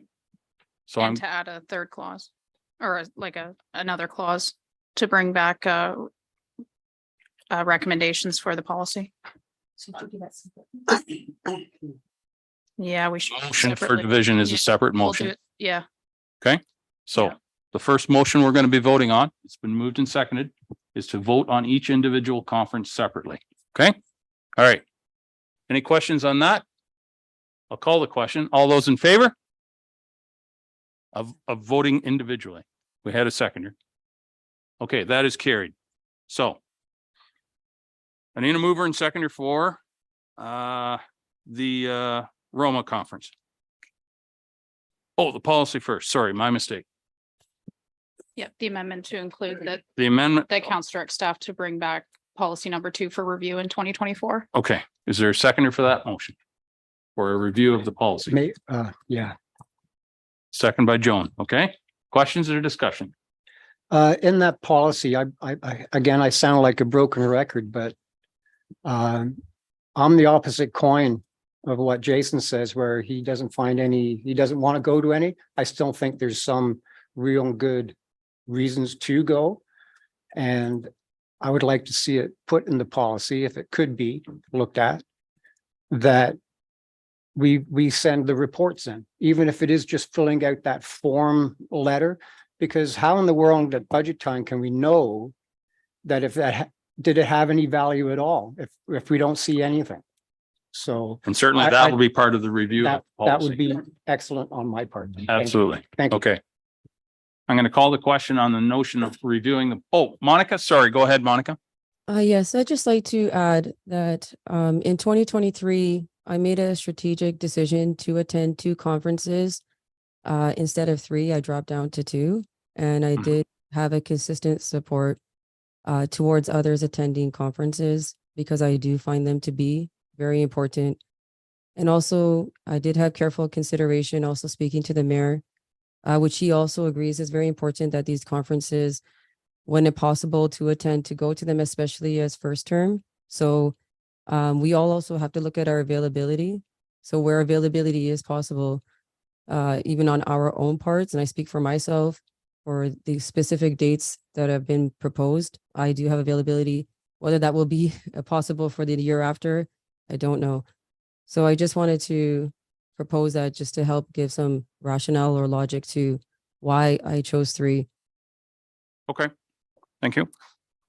So the first motion, I need a motion to approve Councillor Shipston going to the Roma conference. Sorry? Oh. Geez. Sorry, Madam Clerk. So the amendment to review the policy is what we're voting on now. Any further discussion? Seeing none, I'll call the question. All those in favor? That is carried. Thank you. Okay, now we get to the Roma conference, and the motion will be to allow, and I apologize, I didn't write down the changes. So the Roma conference is first. I need a motion to approve Councillor Martin Shipston to go to that. Yeah, we need a mover and seconder. We need a for each mover one. and seconder. So moved by Jim, seconded by Joan. Thank you. Discussion? All those in favor? That is carried. Thank you. Keep up with us. No, that's okay. Okay, the next one is the Good Roads Conference, and the motion is to allow Councillor Monica Singh Soares to attend. Barb moves, seconded by Joan. All those in favor? Opposed, if any? That is carried. The next is Federation of Canadian Municipalities. The motion is to approve Monica Singh Soares to attend. Moved by Jim, seconded by Joan. All those in favor?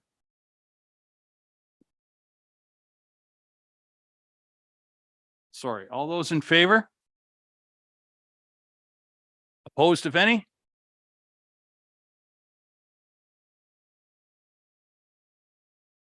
That is lost. The next is the Ontario Association Committees of Adjustment, the OCA Conference. Joan John and Jim Ferguson, moved by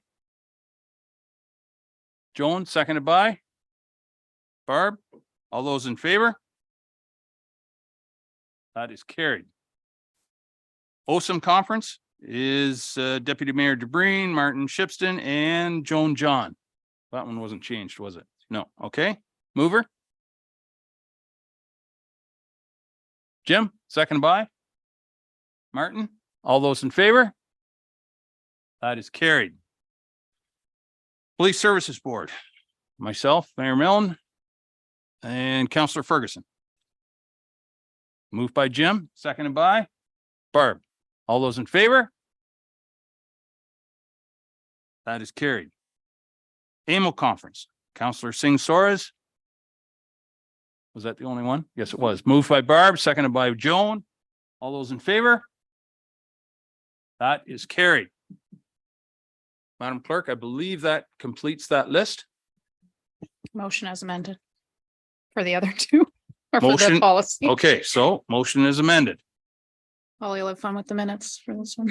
It's just a call vote. Should throw her through her pen a long time ago. Jim, seconded by? Oh, we have a mover and seconder. So any further discussion on the amended motion? A lot of motions going on here. All those in favor? That is carried. Whew. We done that one? Right on. Perfect. Moving right along, Public Works Manager Jim Ellis.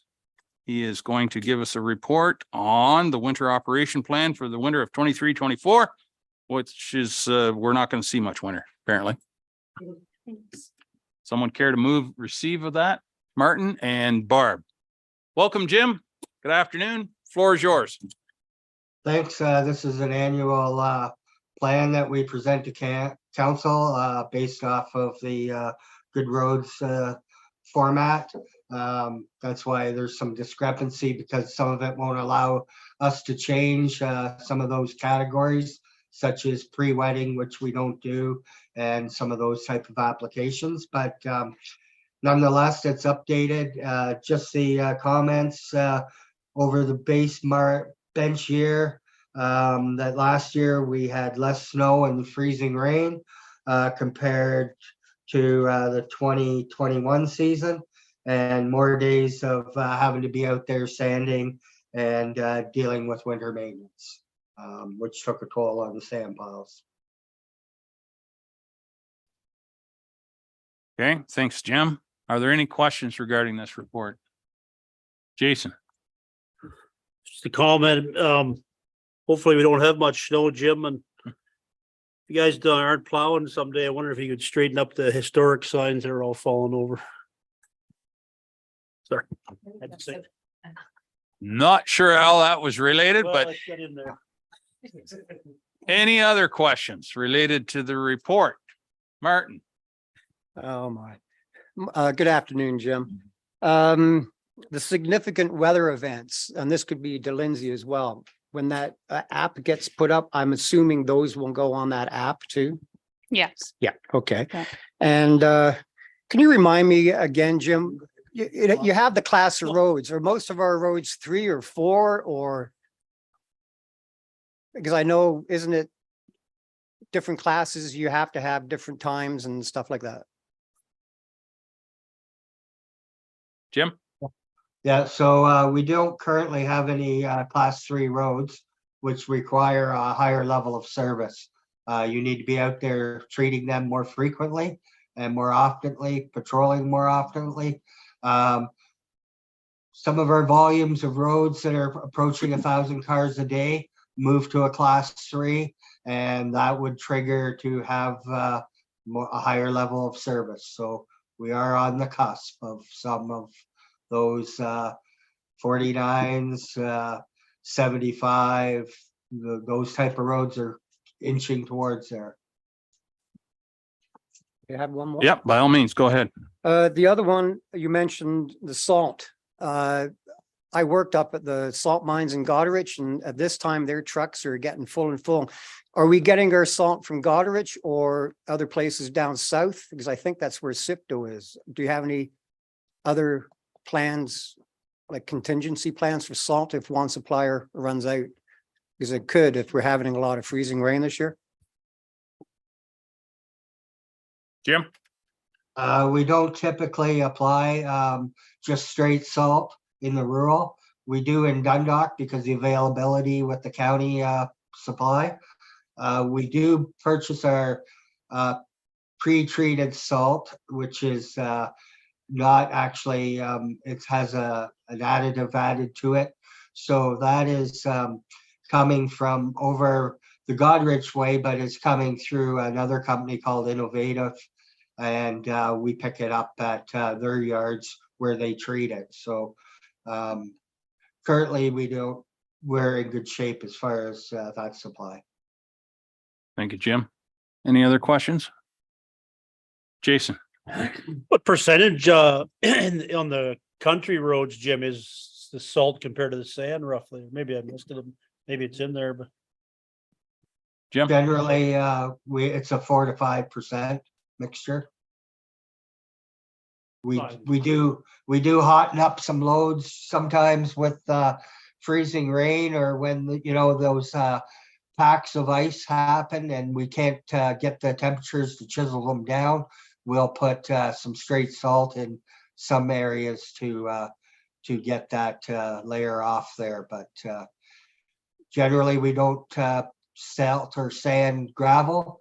Sometimes it's a necessity to do some corners or hills due to certain road conditions. So, Thanks, Jim. Any other questions? Jason, go ahead. did you say in Dundalk you use straight salt or no sand at all? Or no, we have the option to use straight salt in Dundalk because they have a supply of that as well, which we do. We try to use sand as well, but it depends on the temperature. We'll apply as based on temperature to do those operations in Dundalk. Okay, thank you, Jim. Jim, a question from the chair. I wonder if you could just briefly comment on our ability to designate some roads as non-maintenance winter roads. And where that authority comes from, please. Currently, that's been an ongoing list for a lot of years. It is something that council has approved in the past with the new winter operations plan. Currently, prior to that, I'm not sure. We've searched archives for other roads that were declared that through bylaws. We do not find that, so I'm not sure how municipalities formally establish those, but generally ours were a history of historical roads, and one being the most recent back in 2014 or so was approved through council through the winter operations plan. Thank you, Jim. But the point of my question was that we do have the authority to close those roads and deem them as non-winter maintenance roads, correct? That's correct. Thank you. Any other questions? Seeing none, I'll call the question. All those in favor? That is carried. Thank you very much, Jim. Appreciate your time. Moving on to the next is Chief Administrative Officer Dina Lundy has a report here regarding the Roma Ministry delegation requests. Someone care to move that, please? Joan and Barb. Thank you. Dina. Thank you, Worship. Nothing more to add, other than staff have put forward a few delegations that council could consider or add additional or remove any. This is what we're considering for the Roma conference. Okay, thank you. And council can see there the suggestions that were made or the requests that were made, and those requests will be submitted. Whether we get them or not is always a bit of a crapshoot, but we're hopeful that we'll be able to get in front of some ministry people. Barb. Thank you. Through you, Mayor Milne. I just wanted the three on my hit list. We might not get the affairs and housing. I don't think they want to commit, but it'd be interesting. And I'm sure they're going to get lots of requests, but I'm glad to see that you also thought the funding for the Dundalk Medical Center. It popped up in my memory, my Facebook memory this yesterday for the gravel toss that we had with the premier. It was in 2021.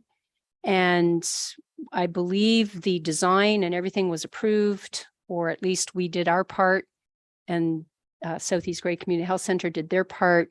It's been finalized for over a year. So I'm hoping that we would be successful on that one for sure, because it'll be 5 years before it's even started at this rate. Yep, absolutely. Joan? Thank you, Mayor Milne. I fully support the CEO recommendation for delegation at Roma, especially to the Ministry of Education to advocate for a new school in Dundalk, given our being the fastest growing community in Grey County, at least 18.5% in the last census. So thank you for doing that, Dina. Thank you, Joan. Martin. When I looked at the three, I looked at automatically went first, second, third. So is that how you're going to approach it when you put them in? Because I agree with Barb. Funding of the medical center, it was looked at. And then the schools, as far as zoning orders, ministerial zoning orders, that's something that we're gonna. A word slipped out of my mouth almost, it wouldn't be proper. That's something that we're always going to be talking about and that we end up not having too much control. So I put that third just to say that we're not happy with them at times. So is that the way you look at it? No? You just No, hope for your best. No, through your worship, they are different ministries. Well, And yes. so, they're number one with each of the ministries. That's the way I look at it. Number one issue for Ministry of Education is our new school. And number one issue for Ministry of Municipal Affairs is dealing with our MZOs and infrastructure and lack of funding. And our medical center is extremely important. And, we've been waiting for that a long time. So that's our number one issue with the Ministry of Health. That's how I look at it. Okay, no, I just asked because I am the only one going. I don't mind doing 3 delegations. They put their pants on the same way I do. I I'm not believe afraid of them in the any way, warden shape, or for form. the But- county goes I'll be to it, attending as yes. warden. Oh, and you're his warden. Oh, okay, good. Okay, perfect. Monica? Yes, so I'm not sure if this is the right place to do it, but I'm just going to ask. So since FCM has been removed, would I be able to request, because we're on the topic of Roma, could that be something that I could be looked at to attend? Yeah, I think that would require a notice of motion because the current discussion is about delegation requests. So if someone was to bring a notice of motion or a request to be added to a list of attendees for a particular conference, I think that would be a better course of action there. For another council meeting? Yep. Okay, it's also only reason I'm asking, Chair, is because of the time constraints with booking Roma. Yep, fair enough. Well, if you were to put a notice of motion in at the end of this meeting for the next one, then in 2 weeks, we could consider what you're suggesting. May I just ask through you, Chair, if that's enough time to the clerk, or is that okay to ask now or no? Yep, Madam Clerk.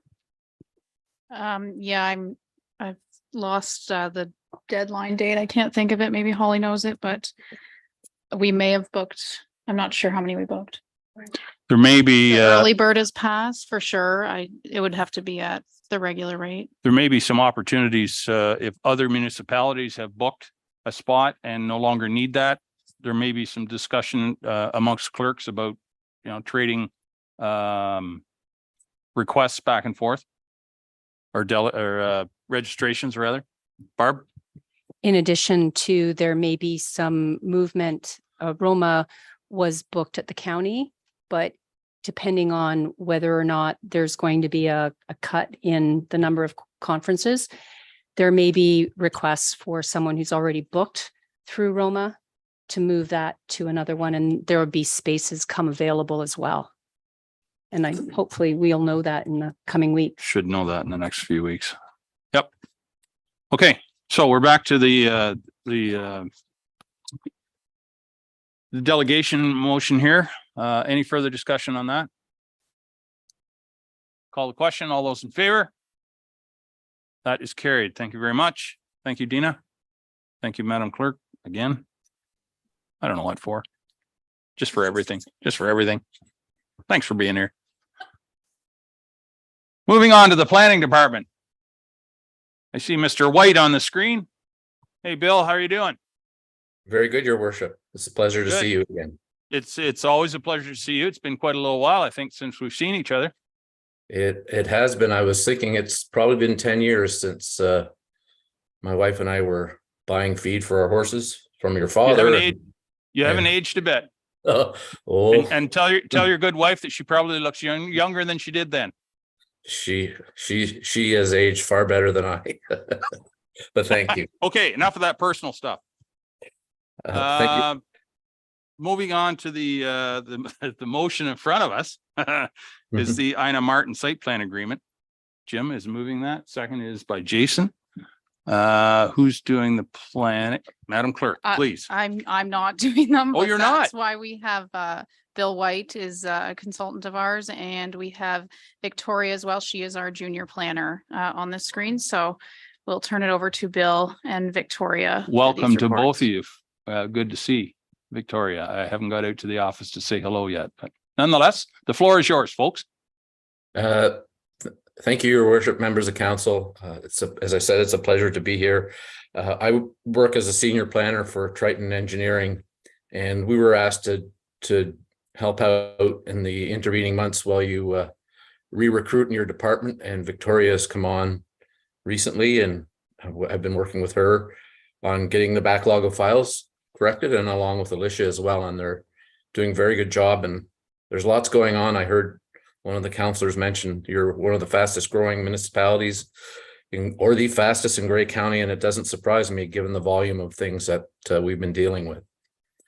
So the two matters that I have on for you today relate to approving site plan agreements. Both of these matters have been before council previously through a rezoning process. So I'll probably speak just slightly longer on the first one, which I believe is 4558 Southgate Road 4. Yep, that's right. Right. So that property was rezoned for the use that's proposed in the agreement by bylaw 2021-058, and it allowed for small scale industrial use, the woodworking shop, metalwork, etc. And the plans and drawings are in the report for your information. Why we're here before you is, and I'm not sure how much council was involved in the recent changes to Planning Act legislation that began with Bill 109 almost a year and a half ago, and has culminated now with Bill 97 this June. But it's changed a lot of things on how councils operate and how planning procedures operate and will operate. So site plan approvals used to go to council, and then you would have an agreement and a bylaw. Under Bill 109, that all councils in Ontario were required to delegate that authority, and you did do the delegation of that. And your previous planner was approving these site plan drawings. In my opinion, and in speaking with your staff, the authority to approve a site plan agreements themselves, not the drawings, was never one that could be delegated.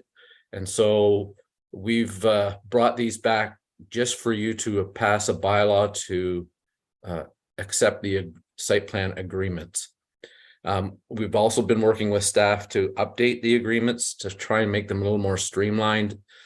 You have a lot of them especially for the on-farm, non-farm uses. So I've probably seen 12 files, and I've only been working on them for about a month. So we're trying to streamline that and make it easier for the applicants, and make it easier for your staff, and make it easier for you to track and follow issues right through to the end. So the good news about the delegation of site plan approval to staff is that it gives us a little more flexibility in moving these projects forward. The only bad news is that it comes back to you in the form of an agreement, and you really can't change the drawings, and because they've already been approved. It's really just the terms of the agreement that we should be focusing on. So this first one, the drawings are in there. We believe they are compliant with the zoning amendment that had previously occurred, and we're recommending that you sign the site plan agreement through bylaw and your normal procedures for adopting these agreements. There's a little bit of information about Bill 109 in there, and a little bit about the site plan agreements and how we're trying to streamline them. And I think this will help your staff moving forward when you get into new leadership in the planning area and with the new staff working on these things. So that's my suggestion and recommendation, and happy to answer any questions. And if I Thank missed you, sir. anything, No, Yeah. I don't think you could have missed anything. But thank you for that. And just while I'm thinking of it, I want to say that I've heard a great deal of good things about both you, Bill, and Victoria. The help you're giving all of our staff, and it is well appreciated. Okay, so the recommendation is there. It's been moved and seconded. Barb, do you have any questions? Actually, I just wanted to make a comment. When I first looked at the report and you had the farm cluster superimposed on with the subject lands, and I had to look really closely. I want to thank you for having it both there, but I thought there were two farms. So that was a learning experience for me, but actually it's quite beneficial. Good. Any other questions? Not seeing any. I'll call the question. All those in favor? That is carried. Thank you.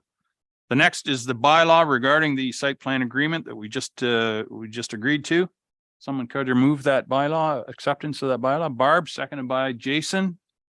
Anything to add, Bill, on the bylaw? no, I don't, Your Worship. Okay, thank you. Any questions from council? Call the question. All those in favor? That is carried. Thank you. The next one is NJM Machine Site Plan Amending Agreement. Someone care to move acceptance of that? Jace, Jim, and Joan? Bill, back to you, please. Not much different from what I said on the previous one. This one is 712-789 Southgate Road 71.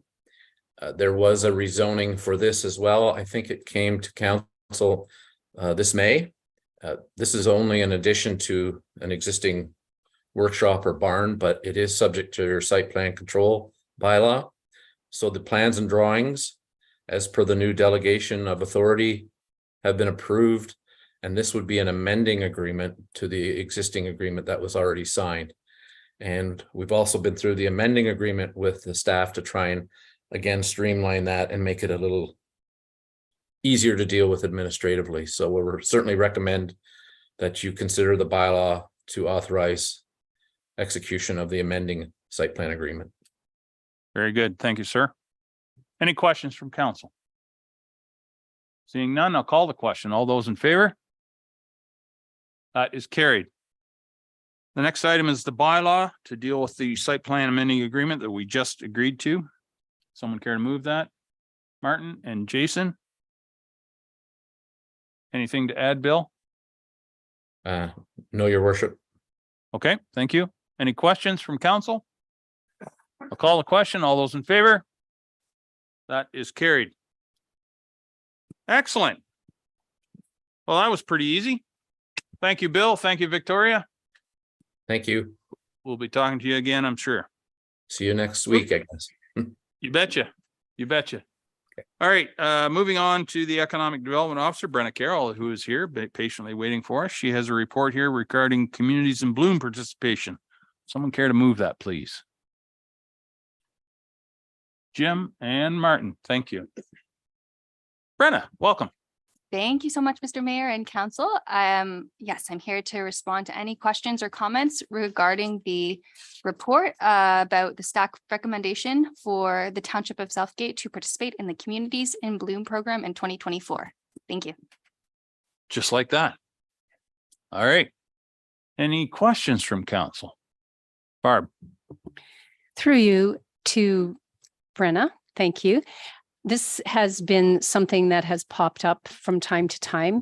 Oftentimes we see it through the library. Is there a time frame to which you have to commit in order to participate in 2024? That would be my first question. Yes, through you, Mr. Chair. I believe that the registration deadline is April 2024 to participate in the summer months for the program. And that's what you're recommending? That we participate next year, yes. Okay. So I'm proposing it today so we can work it into my work plan and budget, because lots of this will come out of the active budget. Right. Barb. So that leads to my next question. I am supportive of incorporating it into the budget discussions. But to approve it today implies, the way it's worded implies that we are approving the $2,500 expenditure barring any other expenses. So I would be supportive of, I thought maybe the deadline was like next week, but we have time to consider it in the budget. I would direct staff to include it in the budget for discussion. And hopefully it remains and we can carry on. So I will favor the clerk for a ruling on, is that it's an that would be an amendment. It's not a amendment. friendly amendment. So we'd be amending the second clause so that council considers adding the Community in Bloom program to the budget. To the budget. Considers it in the deliberations. budget. Yes. To the draft budget. Yep. So that motion or that motion to amend the motion has been made. Is there a seconder? Martin, thank you. Deliberation on the amending motion. So to be clear, this is just to include it in the draft budget for discussion as we get through the budget process. Martin, you have a question? Yeah. Go ahead. Brenna, this is strictly your EDO because we talked about how it could kind of cross over with the rec and what have you. So this is strictly for your budget line? Thank you for that question. I believe that the part that would go towards flowers and landscaping would have to be included under public works or recreation, but that's something we could examine in the budget discussions because it would have to be, a collaboration between departments and also between community groups that would be willing to take part in the program with us. Thank you. Very good. Thank you for that answer. Any further questions? So, okay, so we're going to vote on the amendment to include this in the draft budget. All those in favor? That is carried. Now we're back to the original motion as amended, moved and seconded. Any further questions? Call the question. All those in favor? That is carried. Thank you. Thank you, Brenna. Bylaws and motions. The first one is the draft 2024 budget and municipal apportionment. This is here for information, I presume, because we really don't have any discretion in what we do. We can not agree, but we still have to pay it. Sort of like your bank charges. I don't agree, but I got to pay it anyway. Someone- If we don't. I guess they come and take you away. I don't know, in the middle of the night. I'm not sure. I need a mover and seconder to receive this for information. Barb, seconded by Martin. Thank you. Any discussion? What, Barb, go ahead. My question might be your question. It might be. We're adding category 2 or some additional agreement for the GRCA, which is over and above this draft 2024 submission. Because it says draft 2024 budget and municipal apportionment for information. That was the base. And then the document that we're adding, that we amended the agenda to add today, is another $329. Yes, so through your worship, this is the required agreement, similar to the one that we approved for the SVCA, which must be in place by January 1. So it is a separate agreement. I do believe it should be included within the budget. Like the amount should be included within their full budget. Go ahead. Yeah. Yeah, I can speak to that. You can thank the province for separating out mandatory category 1. Category 2 are the services that a conservation authority enters into support a municipality specifically, and it would list certain items that are levy eligible. And then category 3 are the ones that are optional and also have to have a separate agreement and cost apportioning, but not included in the mandatory category 1. They actually did complicate things a little bit more for other than, rather than streamlining things, they further complicated it. Correct. Yes. Thank you. Thank you, Deputy Mayor. I do believe that the amount, though, is included within their full 2024 budget. I think that the MOU is simply separate, but all the municipalities had to agree to the MOU in order for it to go forward. I believe the amount should be included within their 2024 budget, but I could confirm that. We are such a small portion of the GRCA watershed, but I can certainly confirm that later on, but I believe that the $300 should be included with their budget for the year. Thank you.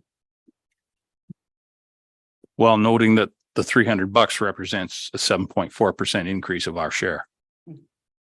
But the overall GRC budget goes up 2.5%. Good for them. All right. Any further discussion? All those in favor? That is carried. Thank you very much.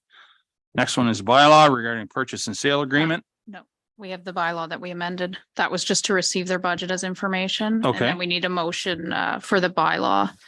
So the agreement that we amended the agenda for Sure. this morning.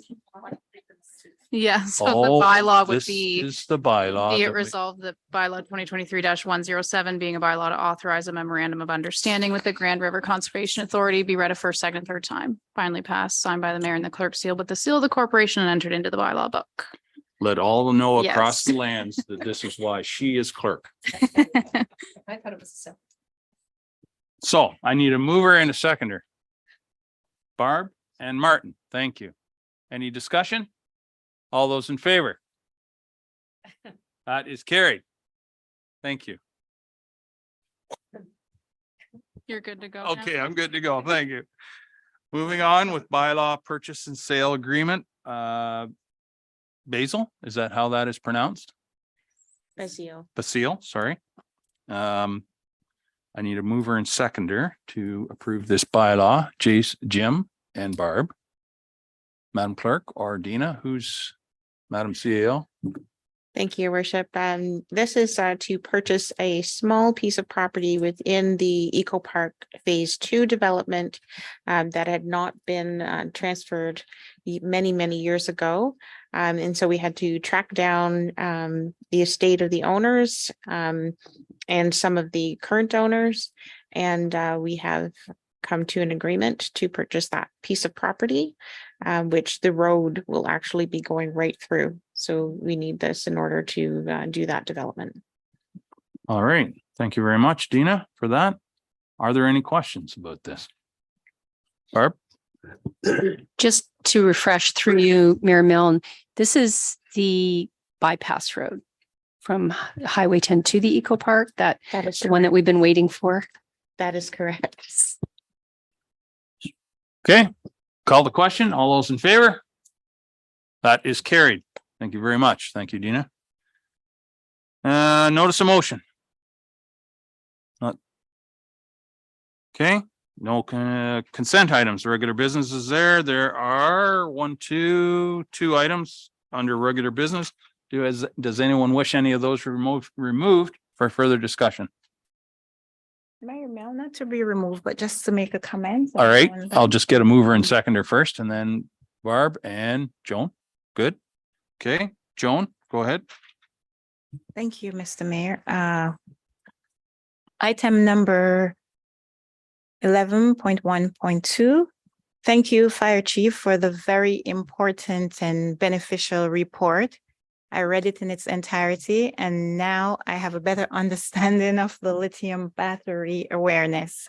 That was a great learning experience for me, especially the thermal run away. I didn't even know what that was, but the report was very clear and very beneficial. Thank you.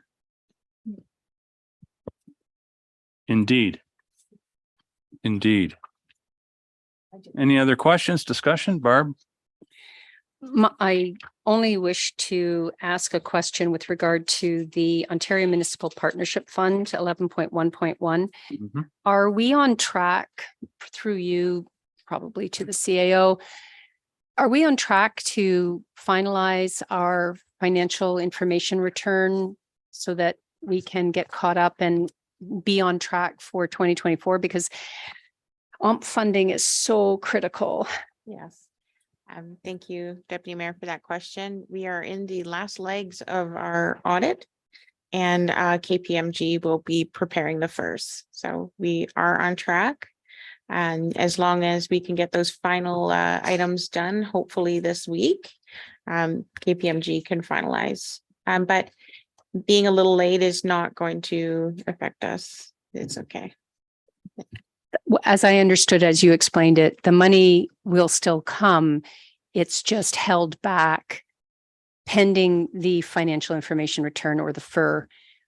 Yeah, so we'll get it eventually, but sooner is better. So thank you very much. I know you're all working so diligently on getting this done. So And I believe that we will be on track to get it done by the end of the year, which won't affect our getting our funding. Excellent. Okay, call the question. All those in favor? That is carried. Next is items under correspondence. There's 2 there. Does anybody wish any of those to be removed for further discussion? Okay, I'll need a mover and a second to receive those. Jim, Martin, questions? All those in favor? That is carried. Resolutions from other municipalities. There are 3 of them there. Anybody wish any of those removed? Need a mover and seconder to receive them? Joan and Jim. All those in favor? That is carried. Thank you very much. No closed session related to consent agenda, county report, the email or the website is there for your perusal if we have anything. Deputy Mayor DeBreen, do you have anything you want to add? I think I covered it a little bit. A lot of attention is being paid to the budget. We're working hard to bring it into some level of tolerance, I suppose. Yeah, it's not going to be an easy budget. And I believe that every municipality and every county are going to struggle with this year's budget or next year's budget equally. So stay tuned. I believe we have another meeting on the 8th of December. 8th of December. Dedicated to the budget itself. Yep, absolutely. Any questions regarding county stuff? Good. That means we're doing something right. Or not. Thank you. Members' privilege. Anybody have anything they wish to share? Barb? I thought it was great to see a post by Community Foundation Grey Bruce this morning, or it could have been last night, that although there were no Southgate applicants for the fall intake of the Community Foundation to the Southgate Solar Fund, there was a capital application by the Egremont Optimist Club, and they have been granted $10,000 toward their capital project. I don't have the details. Maybe Mayor Milne does, but I believe it might have something to do with accessibility. But I'm sure that there will be some news coming out from Egremont Optimist, but I thought that was great news to share. Thank you, Barb. Anybody else? I would just like to acknowledge that everyone choose to celebrate Diwali, the Festival of Light. We just had a celebration in Dundalk last weekend. It was well attended, I understand. And as I say, I wish everyone a happy Diwali. Anyone else? Monica.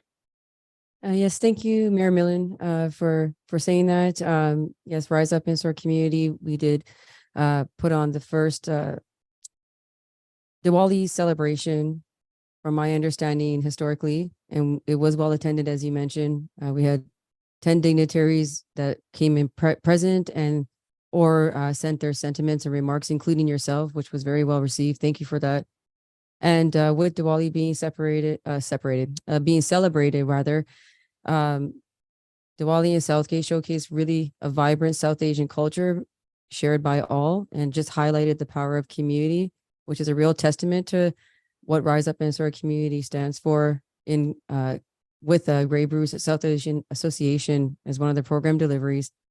And there's a profound message with Diwali where it transcends borders religion. It unites everybody in hope and joy and unity. And I recently was able to share this within the school as well. So Diwali's significance touched many, and it was really about overcoming divisions and coming together in unity, good triumphing over evil. And just one last thing is, as we celebrate Diwali, with the global challenges that are being faced today, the Israel and Gaza situation underscores the need for compassion, understanding, and a collective commitment to peace. So thank you for that, and happy Diwali to everybody. Well said. Thank you, Monica. Thank you. Anyone else? Okay, we do have a closed session. I believe it should be brief. We need a motion to go into closed session. Jim and Martin, be it resolved that council proceed into closed session at 3:20 in order to address matters related to personal matters about an individual, identifiable individual, including municipal or local board employees, specifically risk mitigation, and that all those required remain in attendance. All those in favor? That is carried. Thank you very much. So we'll just proceed into closed session in the other room.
Okay, we're back in open session. I can confirm that we only discussed those items that we listed to go into closed session to discuss. There are no motions to direct staff. Confirming bylaw. Monica, would you move the confirming bylaw? Thank you. Seconded by Martin. All those in favor? That is carried. We need one more motion. Barb and Jim, all those in favor to adjourn?